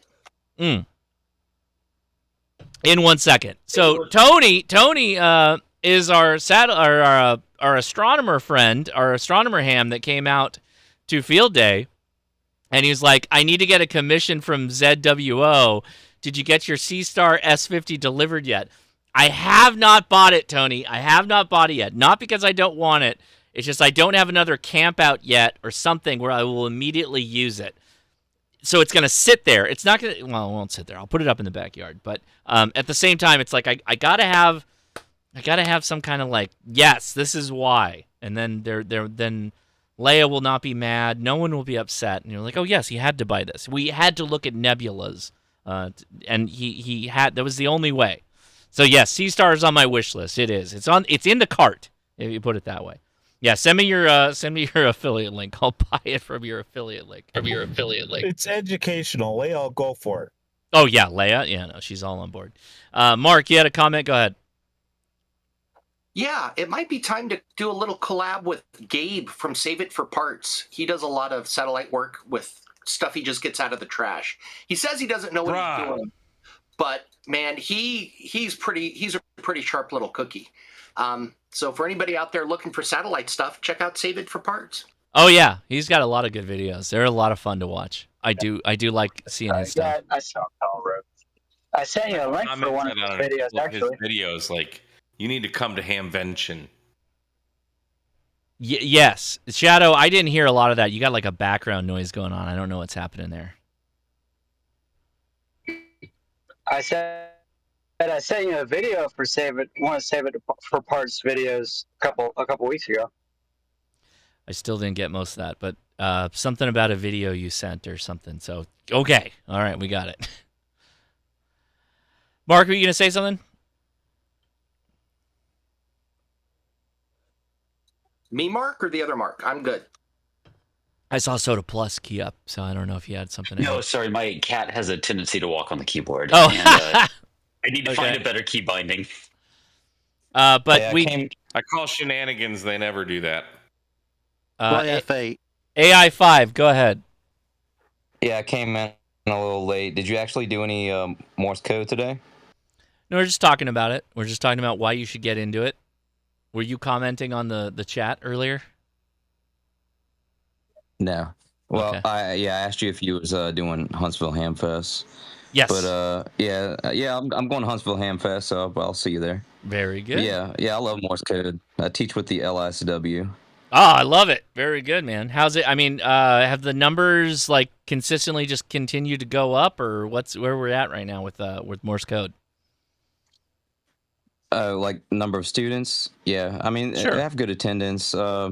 It's been a little slow lately. I put my classes on summer break, but yeah, a lot of people are still interested in learning Morse code, and I learned it. I started learning in August, mid-August of last year, and I feel pretty confident with it at this point. 25 words per minute. Mm-hmm. Very good. Did you get out there and do some soda and Parks on the Air, or anything like that? Yeah, I love doing Parks on the Air, SKCC, and sometimes just doing a little rag chew here and there. But all pretty involved with the LICW, and I owe a lot to them for my experience with learning Morse code and getting involved with Morse code, because they really put me out there. Yeah. So what radio are you generally taking out if you're going portable for Morse code these days? Usually I have a KX2, so that's what I usually bring out there, my KX2. If I want to do 100 watts, I'll bring my ICOM 7300, just lug that out there. So it's either my 7300 or my KX2. That's what I use. Okay. What kind of antennas are you using for portable? So I really like infed half waves, but lately I've been really into verticals. I've been using a Chameleon. I have a Chameleon 25-foot vertical whip, and I use that. I have the Wolf River coil, and I also have the Chameleon M25, which puts you on 40 meters with the 25-foot vertical. And I really like that because it's real easy to adjust it to get on different bands. You can just shorten it to get on 20, or lengthen it to get on whatever band. And it works really well on 30 meters. It's because it's kind of resonant on 30 meters by itself. The 25-foot works really well. And then with that little M25 coil, I get like a 1.3 to 1 SWR on 40 meters. So it made a lot of contacts with it. So it works really well. So that's what I've been using. I use the Wolf River coil tripod, and I have the I can't remember, the ZOD puck. I use that with some radials. I usually use 3 or 4 radials. What's like? So do you get on 30 a lot for CW? Is that like where you go out occasionally? Yeah, Yeah, I've been liking 30 meters. So yeah, when I go to a park, especially later in the evenings, I'll usually get on 30 meters lately. Yeah, 30 meters. But I'm usually on 20 meters activating a park, of course. But if I'm out there late, I'll get on 40, 30, maybe even 80. And especially, I kind of want to get that N1CC award. So some parks I go to, I'm trying to hit as many bands as I can. Oh, cool. Right on. Right on. Well, cool. Thanks for joining us. I appreciate that. All right. Anybody else have anything to add for the CW conversation? Points that we didn't hit. Otherwise, I'm going to move on to talking about some of my YouTube friends. Go ahead. I see Mark. Go ahead. You're keyed up. Yeah, this one's real. I actually did this one. Yeah. I was going to say, I have a LICW person here who's chasing the N1CC. I want to hear him explain what it is and what it takes to get it, because that's actually a really cool project to get that N1CC award. Oh, yeah, let's do it. Okay. Do you mind going a little bit further? What is it? AI5BE? Go ahead. Like, what is that you're chasing? Yeah, so the N1CC award, you have to activate a park, and you have to activate it on 10 different parks on 10 different bands. So, like, you go to a park, you got to make at least one contact on, at least 10 different bands. So, like, 2 meters, 70 centimeters counts. So sometimes if I have someone close by, I'll use those. But, you got to get as many bands as you can. And CW really helps because you can get out there with very little power with CW. So you have to... Okay, so every park you go to, you have to make a contact on 10 different bands. Is right. the general how-to. Yeah. 10 different bands at a park. That's not easy. That's not easy. Hell no, it ain't easy. I think I got like 3 or 4 parks down. I'm thinking about that because you have to include like 2 meters to do that. Well, you don't have to. You can get, 80. You put up your 60. 160? You put up your 160 antenna? Yeah, okay. Well, 80. So you got 80, 60, 30, 40, 20. Yeah, keep 10, going. Keep going. 6 meters. Yeah. 17, 15. I think I'd rather make a contact on 2 meters than 6 meters. Yeah. Yeah. That's another one I'm trying to go for too. This activator 6-pack. You get 10 different contacts on 6 meters at 6 different parks. Not as hard as the as N1CC, but it's a little bit of a challenge because you only have so many openings. Yeah, that's pretty. Yeah, that's pretty interesting. That's true. That's difficult. Yeah, I've been to a couple parks where I was lucky enough to get on 2 meters, 70 centimeters. Like I know the park that I live close to, I went there and one guy, I was activating the park, and I saw on the spotting page that someone was also there. They were in a different area than I was, but I talked to him on 20 meters. I was like, hey, I'm at Buccaneer Park too. Get on 70 centimeters, 2 meters with me, and he did. So I got those contacts. It was pretty cool. Nice. That's cool. Right on. I like it. All right. FT8 really helps too. Sometimes I got to get on FT8 to get those contacts. Yeah, I bet. Especially when the bands are dead. Thank you, Corpse Lot, for Super Extra. Thank you for being a member of the HRCC. Very much appreciated. All right, let's go down the list. I think we're going to say hi to some of our YouTuber friends. Bill, how you doing, man? It's been did we talk last week? Week before? How you been? You've been busy. How you been? You've been busy. I've been working more, and a couple times I fell asleep, and I hurt myself at work a couple of weeks ago, and not really bad, but I hurt my hand. So typing and computer stuff was kind of out of the picture. So editing was an issue. So, but I'm all better now, and it wasn't very bad. It just was a pain in the finger, mostly. Haven't done a lot of videos. Finally got one out. I've been mulling over it about the TX500. I love that radio, and I hate that it's such a it strays into such a boutique item because the accessories are so expensive. So it's such a working man woman radio. It's just rugged. It's it's like military. It should be more people should have it, but it's kind of pricey. And then so anyway, Yeah, what? to the video. Yeah, what? How do I? This is a really good. This is a really good point you bring up because I took the TX500 to Hawaii. I had a great time with it. It was a fantastic radio. But what is it about it you think that doesn't draw more people in? I think people might be a little bit scared about if they had to get it fixed. They're a little bit worried about the Russian angle, all that stuff. Like, what are your thoughts on all that?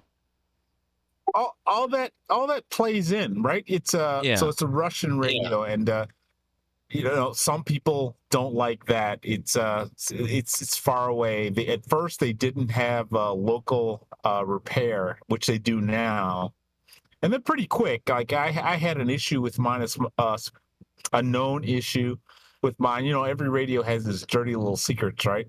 So I sent mine to Emirates, and I had it back within 2 weeks. I mean, they were Johnny on the spot with me, but not everyone has that level of luck with it. But it's such it does what it's supposed to do. The form factor is amazing, but it seems like, for instance, the battery. I made one from a gentleman. I can't remember his name, but it's on printables. If you go to printables and search TX500, you'll see the battery. You can make that form-fitting battery for about $30, $25. That's pretty good. Yeah, but if you go to buy it from one of the retailers, I think the cheapest one is $400. It's like, so it's very boutiquey. It's you know what I mean? It's like the expensive thing. Everyone can't get it in their hands, or people are afraid to spend that kind of money on it.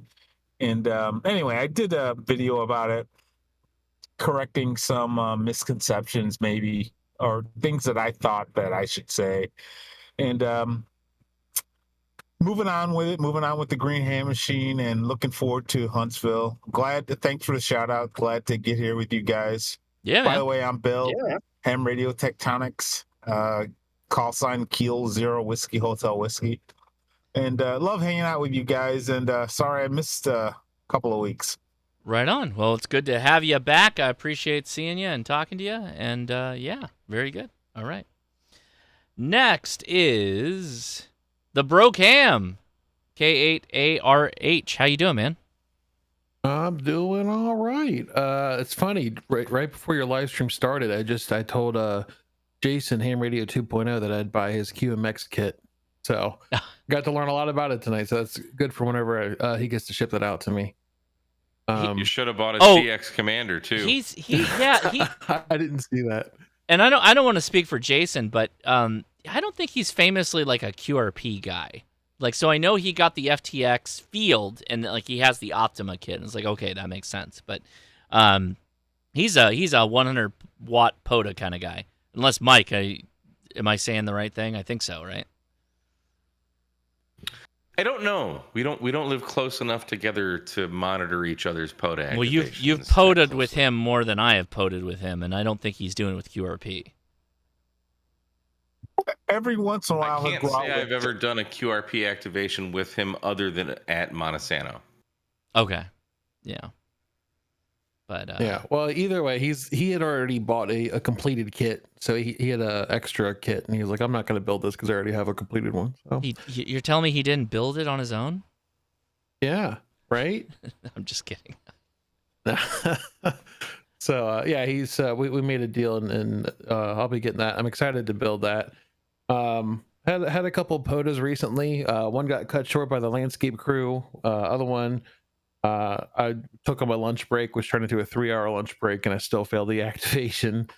That was 13 colonies weekend, and so it was like everybody's just pushing as much power as possible. And I had to break out the G90s. I only had 20 watts, but I still made a few contacts. So very good. Yeah. Are you on the East Coast? East Coast? Ohio. I'm in the heart of Cincinnati, buddy. You didn't get all 13 colonies from Ohio? Well, I can only activate or I can only work radio so often. I think I got. Gotcha. Hold on, I got a little paper here. I think I got 6 of them. Yeah, I got 6 of them. So okay, yeah, yeah. If you're as yeah. someone who has sat down and tried to work all 13 colonies from the West Coast, it can be challenging. It's really hard. If you're a little bit closer east, you'll have a much better time at it. But they're loud. A lot of those stations are loud. I think what's funny enough about it is the DX stations, like the special stations. Those are, for some reason, not only are they in a weird location, but they're also QRP or lower power. They're really hard to get. Like, they are the hardest ones to get. So if you can hear them, snag them up. Those are the really difficult ones. Yeah, it was crazy how some of them picked me right out of these pileups because I know I'm not pushing a lot of power and so that's good. I'm thankful for the ones that took a minute to say, hey, QRP stations only. So yeah, I like that. I still have to splash that in my repertoire for Parks on the Air, but right on, man. Well, thank you for joining us. I appreciate it. Yeah. All right, going down the Thank list. you for the shout out. Yeah, absolutely. Go check him out. The Broke Ham.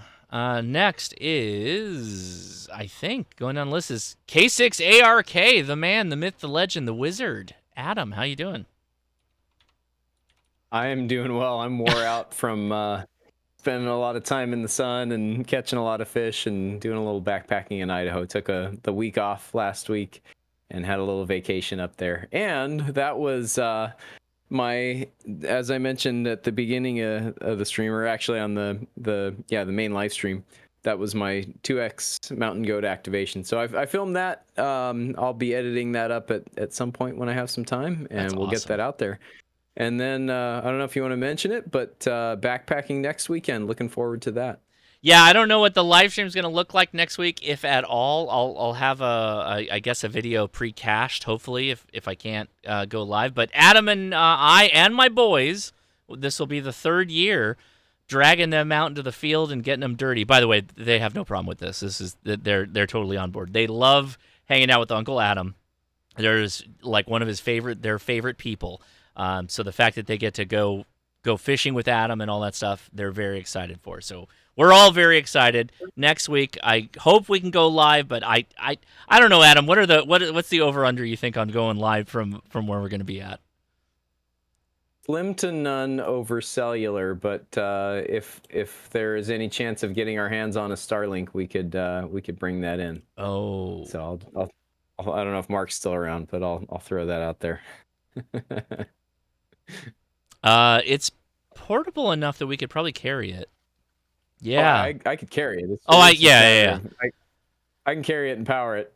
Just need access to one. So I'll see if I can get approval from the folks in charge. Interesting. So there's that, and then but yeah, I think if we can make that happen, we could certainly stream from there, and it'd be pretty cool.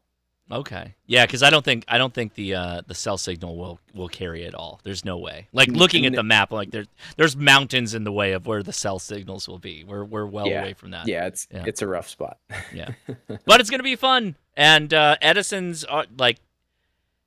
and Ben loving the fishing. They already love eating the fish. It's gonna be a great time. They're already very excited. So very good. So part of the reason I picked that location is that it has good fishing. That lake, my stepdad caught a brown trout. Well, one of the lakes in that area, my stepdad caught a brown trout that was probably in the 8 to 10 pound range. Oh my god! And the last time I was at that lake, I had waded out about waist deep in my underwear, just tossing lures out there with a couple of friends. And we see this rainbow trout, probably like an 8-inch rainbow trout, just jumping clear out of the water, which is not that uncommon. They do that chasing bugs and stuff. Yeah. But this fish was not chasing bugs. It was running from something. And then we saw the wake behind it. And there was just I saw a massive brown trout chasing down this like 8-inch rainbow. And it was just swimming for its life. And we didn't get any bites from the big fish, but we saw the thing swim by as it was chasing this trout, and it was a good sized trout. So yeah, there's good fishing up there. We'll leave it at that, and it'll be a lot of fun. Yep, very excited. Very good. It's going to be great. All right. Next, going down the list is the one, also the only, the K-Murder, the ham radio tube. How you doing, man? Well, Satan, how good do you say I'm doing? Okay. He's good. I'm good. Just had to ask the cat. What have you been up to, man? You got a lot of videos, so much stuff going on. What's happening? Today was an interesting day. Yeah, okay, why? Well, I woke up early for one, and then I brewed myself 2 big mugs of Carlos's coffee. Mhm. And then I went out to the park, and I had every intention of filming some video today that went in some direction that didn't happen. But did you activate? Then it did. Yeah. Okay. It got so bad. So I wanted to do an activation like 40, 20, 15, 12, whatever, go through all the bands and just get some context. I didn't know today was a contest day. Yeah. Like, I just went. I also didn't know that we're going to be having some kind of solar storm, which is not predicted. But the bands were terrible. I was out maybe noon, 1 o'clock in Texas Central Time, and it's not good. It's not good. So It's not good. Long story short, it's bad. Eventually, I got it activated, but yeah. So what are you rocking now? You're rolling to the field. We got a lot of hot FTX content that's rolling out. Are you still rolling with the FTX field, or what are you doing these days? On Monday, I will have a video with the FTX coming out. Okay. Patrons and channel members already have it. The FTX 100% fixed. That's my call. It's good. It's a good buy. But no, today I was doing just 100 watts, 7300. Oh, at the park, 100 big watts. guns. Yeah, brought the big guns out. Yeah, good. I just wanted to go. I woke up early because I wanted to go out to the park and play radio before it got too gosh darn hot out here in Texas. Yeah, I did that. If I may, what are you rolling with the highs? Like where are the highs at where you're at? In the 90s, but it's also constantly raining and humid. Oh, that's not good. Okay. And then the sun comes out, and then it makes it like 110% humidity. Makes it steamy. It's all steamy along with the wetness. Well, yeah. I don't like that. That's not legitimately okay. yes. So that's what it's doing in Huntsville, Texas, right now. That's in Houston, So we got to suffer through it, but. I posted on Patreon, I think yesterday or the day before. It's been so wet here. My radios at home have been unplugged more than they have been plugged in. Is that antennas, just lightning stuff? Like just worried about lightning and all that? Well, yeah, you get the alert on your Apple Watch from your iPhone through the Weather Channel app. It says it's going to rain or thunderstorms are in the region. Unplug the antennas. I mean, if you don't, you're silly. So sure. That's been this year. Okay. And that's the life of the K at MRD right now. Okay. How are you? I'm good. I'm good. We got a ton going on. The kids are. I still am. We'll talk about it on the podcast, but I'm still shell shocked from. I don't know. You're probably all like me that I had proper summer vacations. Like I would spend months at home. And I had no parents all up my business, and I got to do, whatever I wanted. My kids don't live that life. I don't think they'll. Similar life experience, yes. Yeah. My kids don't live that life. And my wife is shuttling them all over the place trying to keep their hours full because, they cannot be left alone for a moment to do anything kind of deal. But yeah, their summer vacation ends like at the end of the month. Like literally, the campouts with Adam have kind of been like the bookend of the summer season, and then they're like going back to school. Like literally the next weekend, they're back in school, which is crazy to me. It's so different from how I grew up. So we're just rolling with it. We're rolling with it. Kind of different, kind of weird though. All right. Well, thank you, Mike. Appreciate you hanging out. Next is Mark Hughes, Boondock Echo. How you doing, man? Doing pretty well, man.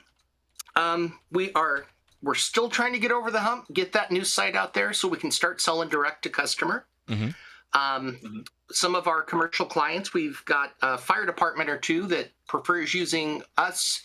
There's more to Boondock Echo than you guys see in the B2C side. So in the B2B, we can help automate all the after action reports, and we're doing all sorts of stuff. Mm-hmm. So they're starting to use us instead of the dispatch software that they have now. They prefer us, which is crazy to me. That's wild. I know. Yeah, right? So once we get a few more people on board with that, we're going to be pretty happy. That's but we're also really taxing our servers. So we're seeing 500 errors, every other minute. So it's time to upgrade and move everything up to more stuff, more redundancy and all that. So that's good. I made a video last week. So last week we were talking about a disabled radio guy. I found out he lost 3.5 limbs in a electrocution. He got into contact with a 12.5 kilovolt line. I don't know the details. Yeah. I know, but he's down to he's got an arm with like a hook type thing going on, and he wanted a button that he could plug into his radio and he could talk on his radio. And I made it, and I made a video, and I put it up, and the internet did internet things, right? I got a troll almost immediately. And he was like, hey, let me share it with you real quick. Okay. While we're doing that, anybody I missed, make sure you let me know in a second. We got like one more YouTuber, and I want to make sure I hit everybody. So go ahead, Mark. So I'll make it quick. So anyways, He's like, well, how is somebody with like no arms supposed to be able to build all that? And with trolls, what you're supposed to do is just ignore them and they go away. Right, of course. But yes, Mark, yes. But the algorithm wants engagement. So I started chatting him up. Okay. Using this poor guy. He had no idea that like every response I was doing was meant to engage him, because then the algorithm thinks it's a popular video and they promote it. So. Okay. Sure. Yeah. So anyways, so coming out next week, hopefully on Wednesday, you guys will see a new website. You may or may not be able to order at that time, but we're just cruising. I like it. All right. Well, appreciate you, man. Thanks for hanging out. All right. Next is Soda Plus, who's had quite the progression going on. Podcaster. You were out doing summits on the air today. You got a lot going on. What's going on with Soda Plus? Well, the most exciting thing, let's see. Can you still hear me? Yeah, absolutely. Okay. I lost one of my AirPods from being on the air too long. One of the most exciting things that we've got going on is that Dee has started really taking an ownership role in making videos. And this week, she made her own video, her own way, about how you can learn Morse code. And it's about 9 minutes and 40 seconds. And if you go through that 9 minutes and 40 seconds, you will learn what Morse code is, what SOTA is, how to activate, and then listen to a full end-to-end QSO from a summit. Now, that's obviously a ludicrous amount of time to actually learn Morse code.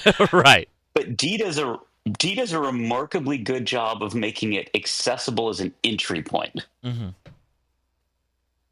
Now, does Dee do it in classic K6ARK fashion, where it's like da da da da da da da da da da da da?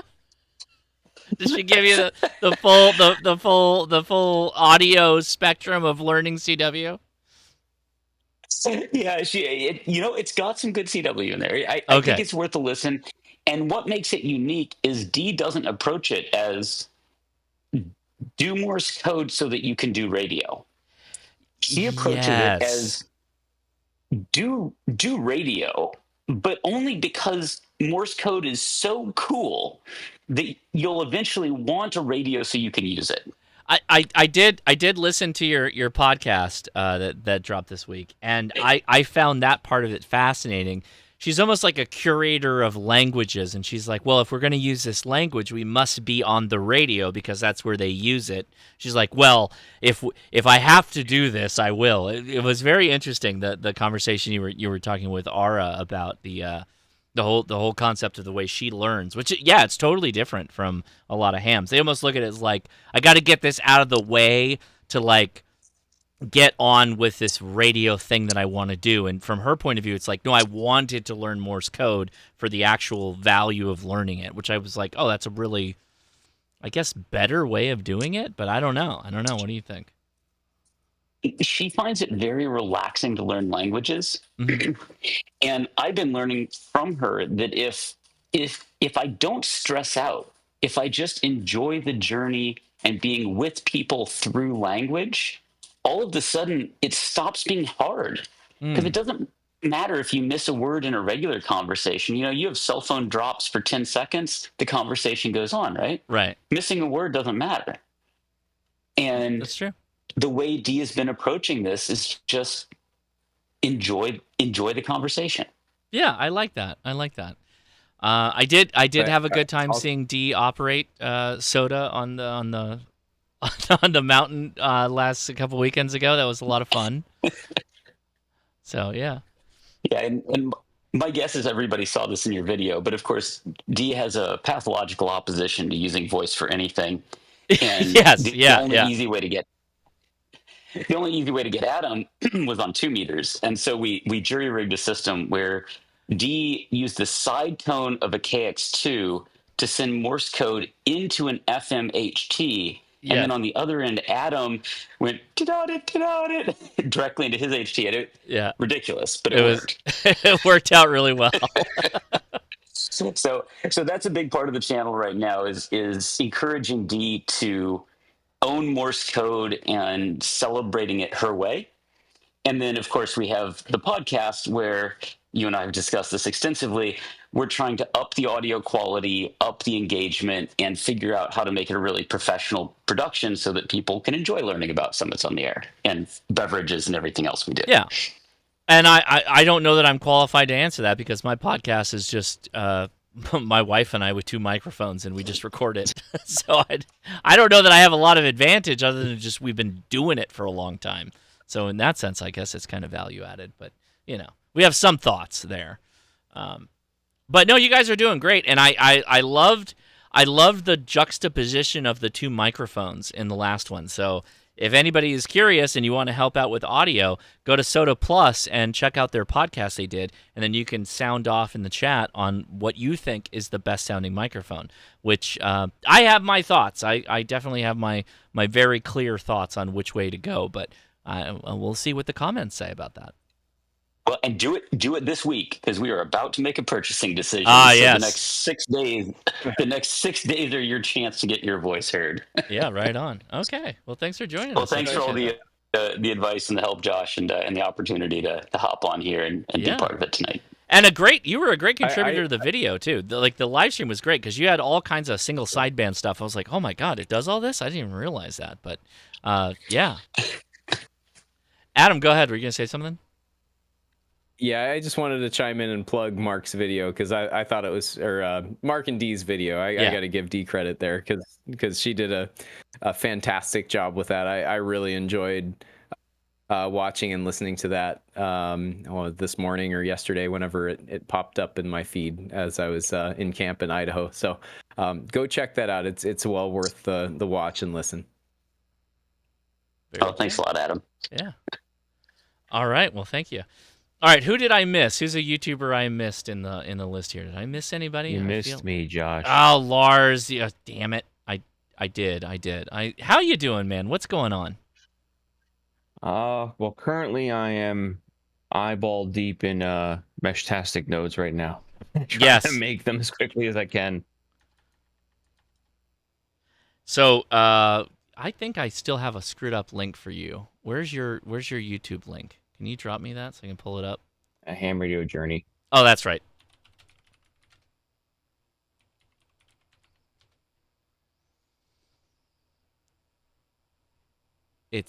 oh, that's right.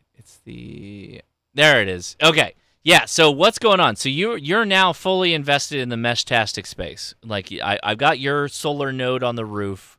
So what's going on with all that right now? All right, so I put out a video a couple weeks ago. Yeah. Finalized the design. I was playing around with temperature control relays. Some people were concerned about trying to charge a battery when they're frozen, because that is a problem if your battery tries. But then again, I thought about it saying, well, it's such a small amount of voltage going into the battery.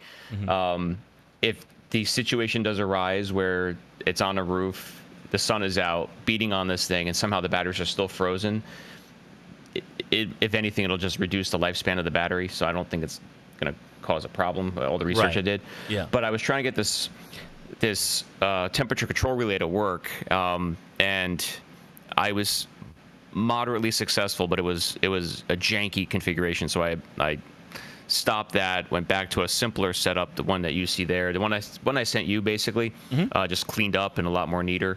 And I'm holding off on the temperature control nonsense until I can figure out a more elegant way of doing it. Right. Okay. Right on. Yeah, it's been an interesting trip with Meshtastic out here in the South Bay area in Southern California. We have tons of signals, like it's crazy. So it's always difficult for me to like, oh yeah, this is a really good mesh. It's like, yeah, but I'm like literally inundated with the most signals that you could possibly have. So it's kind of like, I was actually meant to ask you about that. How is that node working for you?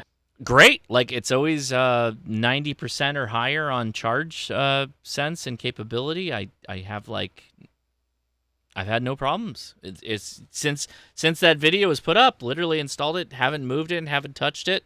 I access it usually as a relay. Like, so I have a portable battery or whatever that is also a node, and I communicate directly to it, and it just squawks out my beacons. I go directly to it occasionally just to see what it sees, and it's been fantastic. 200, 300 plus nodes in my area. It's crazy.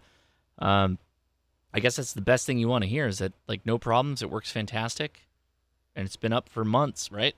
So that's where I'm at. Yeah. All right. Yeah, that's currently what I'm working on. I have the wife is getting a little annoyed by all the electronic components taking up valuable real estate inside the apartment here, but I'm working on it. I bet. Yeah. I have about a couple dozen I'm working on right now. That said, I did get myself finally got myself a proper HF radio. Got myself the Yaesu 710. Been playing around with that. Be putting a video out on that. Basically, a noob's introduction to how he's going to work with a radio he doesn't understand. So I'm working with that, and then yeah. Well, very good, and good luck, right? Because you guys are going to go take your test soon for general, or you're getting tomorrow. Your general. Yeah, we both are. She's currently a tech, and there's a Sussex County Ham Fest tomorrow in New Jersey. Largest in the state, going tomorrow, and they do on-site testing. So I've been ready for weeks, but I've been waiting for her because she wanted to go together. Okay. So we're gonna go tomorrow and take this test. Very good. Right on, man. Right on. Well, good luck. Good luck. I know you'll both do amazing. So I will be waiting for my text message saying you guys nailed it. So have a great sleep. It's already. Oh my God, it's so late your time. So you need to get in bed. You need to get in bed to get ready for that test. Yeah, I'm going to bed pretty soon. But the other thing was I took a practice test. I took an extra practice test. I got a 40%. Yeah, that's a different animal. That's a different animal than general. Just a little bit different. But all right, man, I appreciate you. All right, take it easy. All right, thanks, man. Very good. All right, who else? Did I miss anybody else? I do not want to miss anybody else, so there. Myself. Portable Ham. Oh, I did miss you. I'm sorry, buddy. Go ahead. What's going on with you? Man, it's not a big deal. Yeah. How's it going?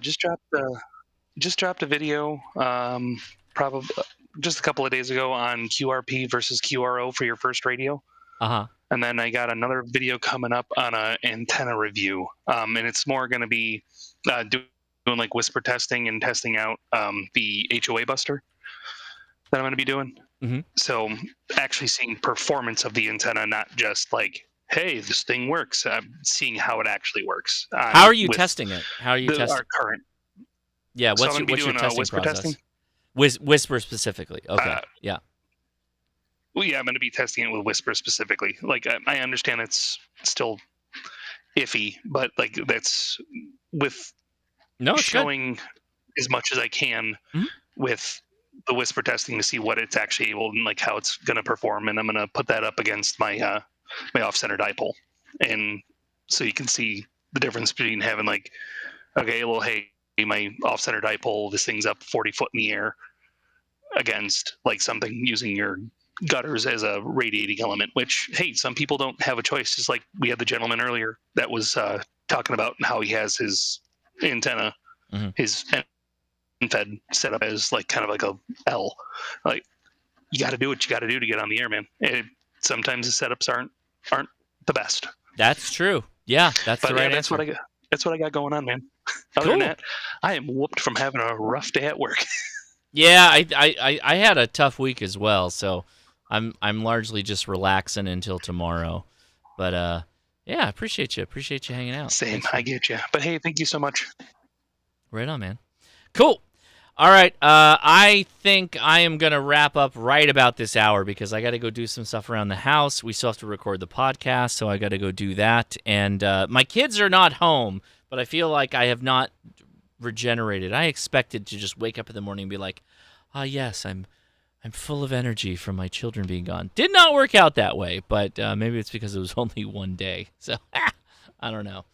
Everybody on the Discord side of the house, thank you so much for hanging out, but I'll talk to you again soon. We're going to wrap up here, okay? We'll see you. 73 on the Discord. See you, Josh. Bye-bye. I think also everybody's on summer break mind. Everybody's just chilling. We're all just hanging out.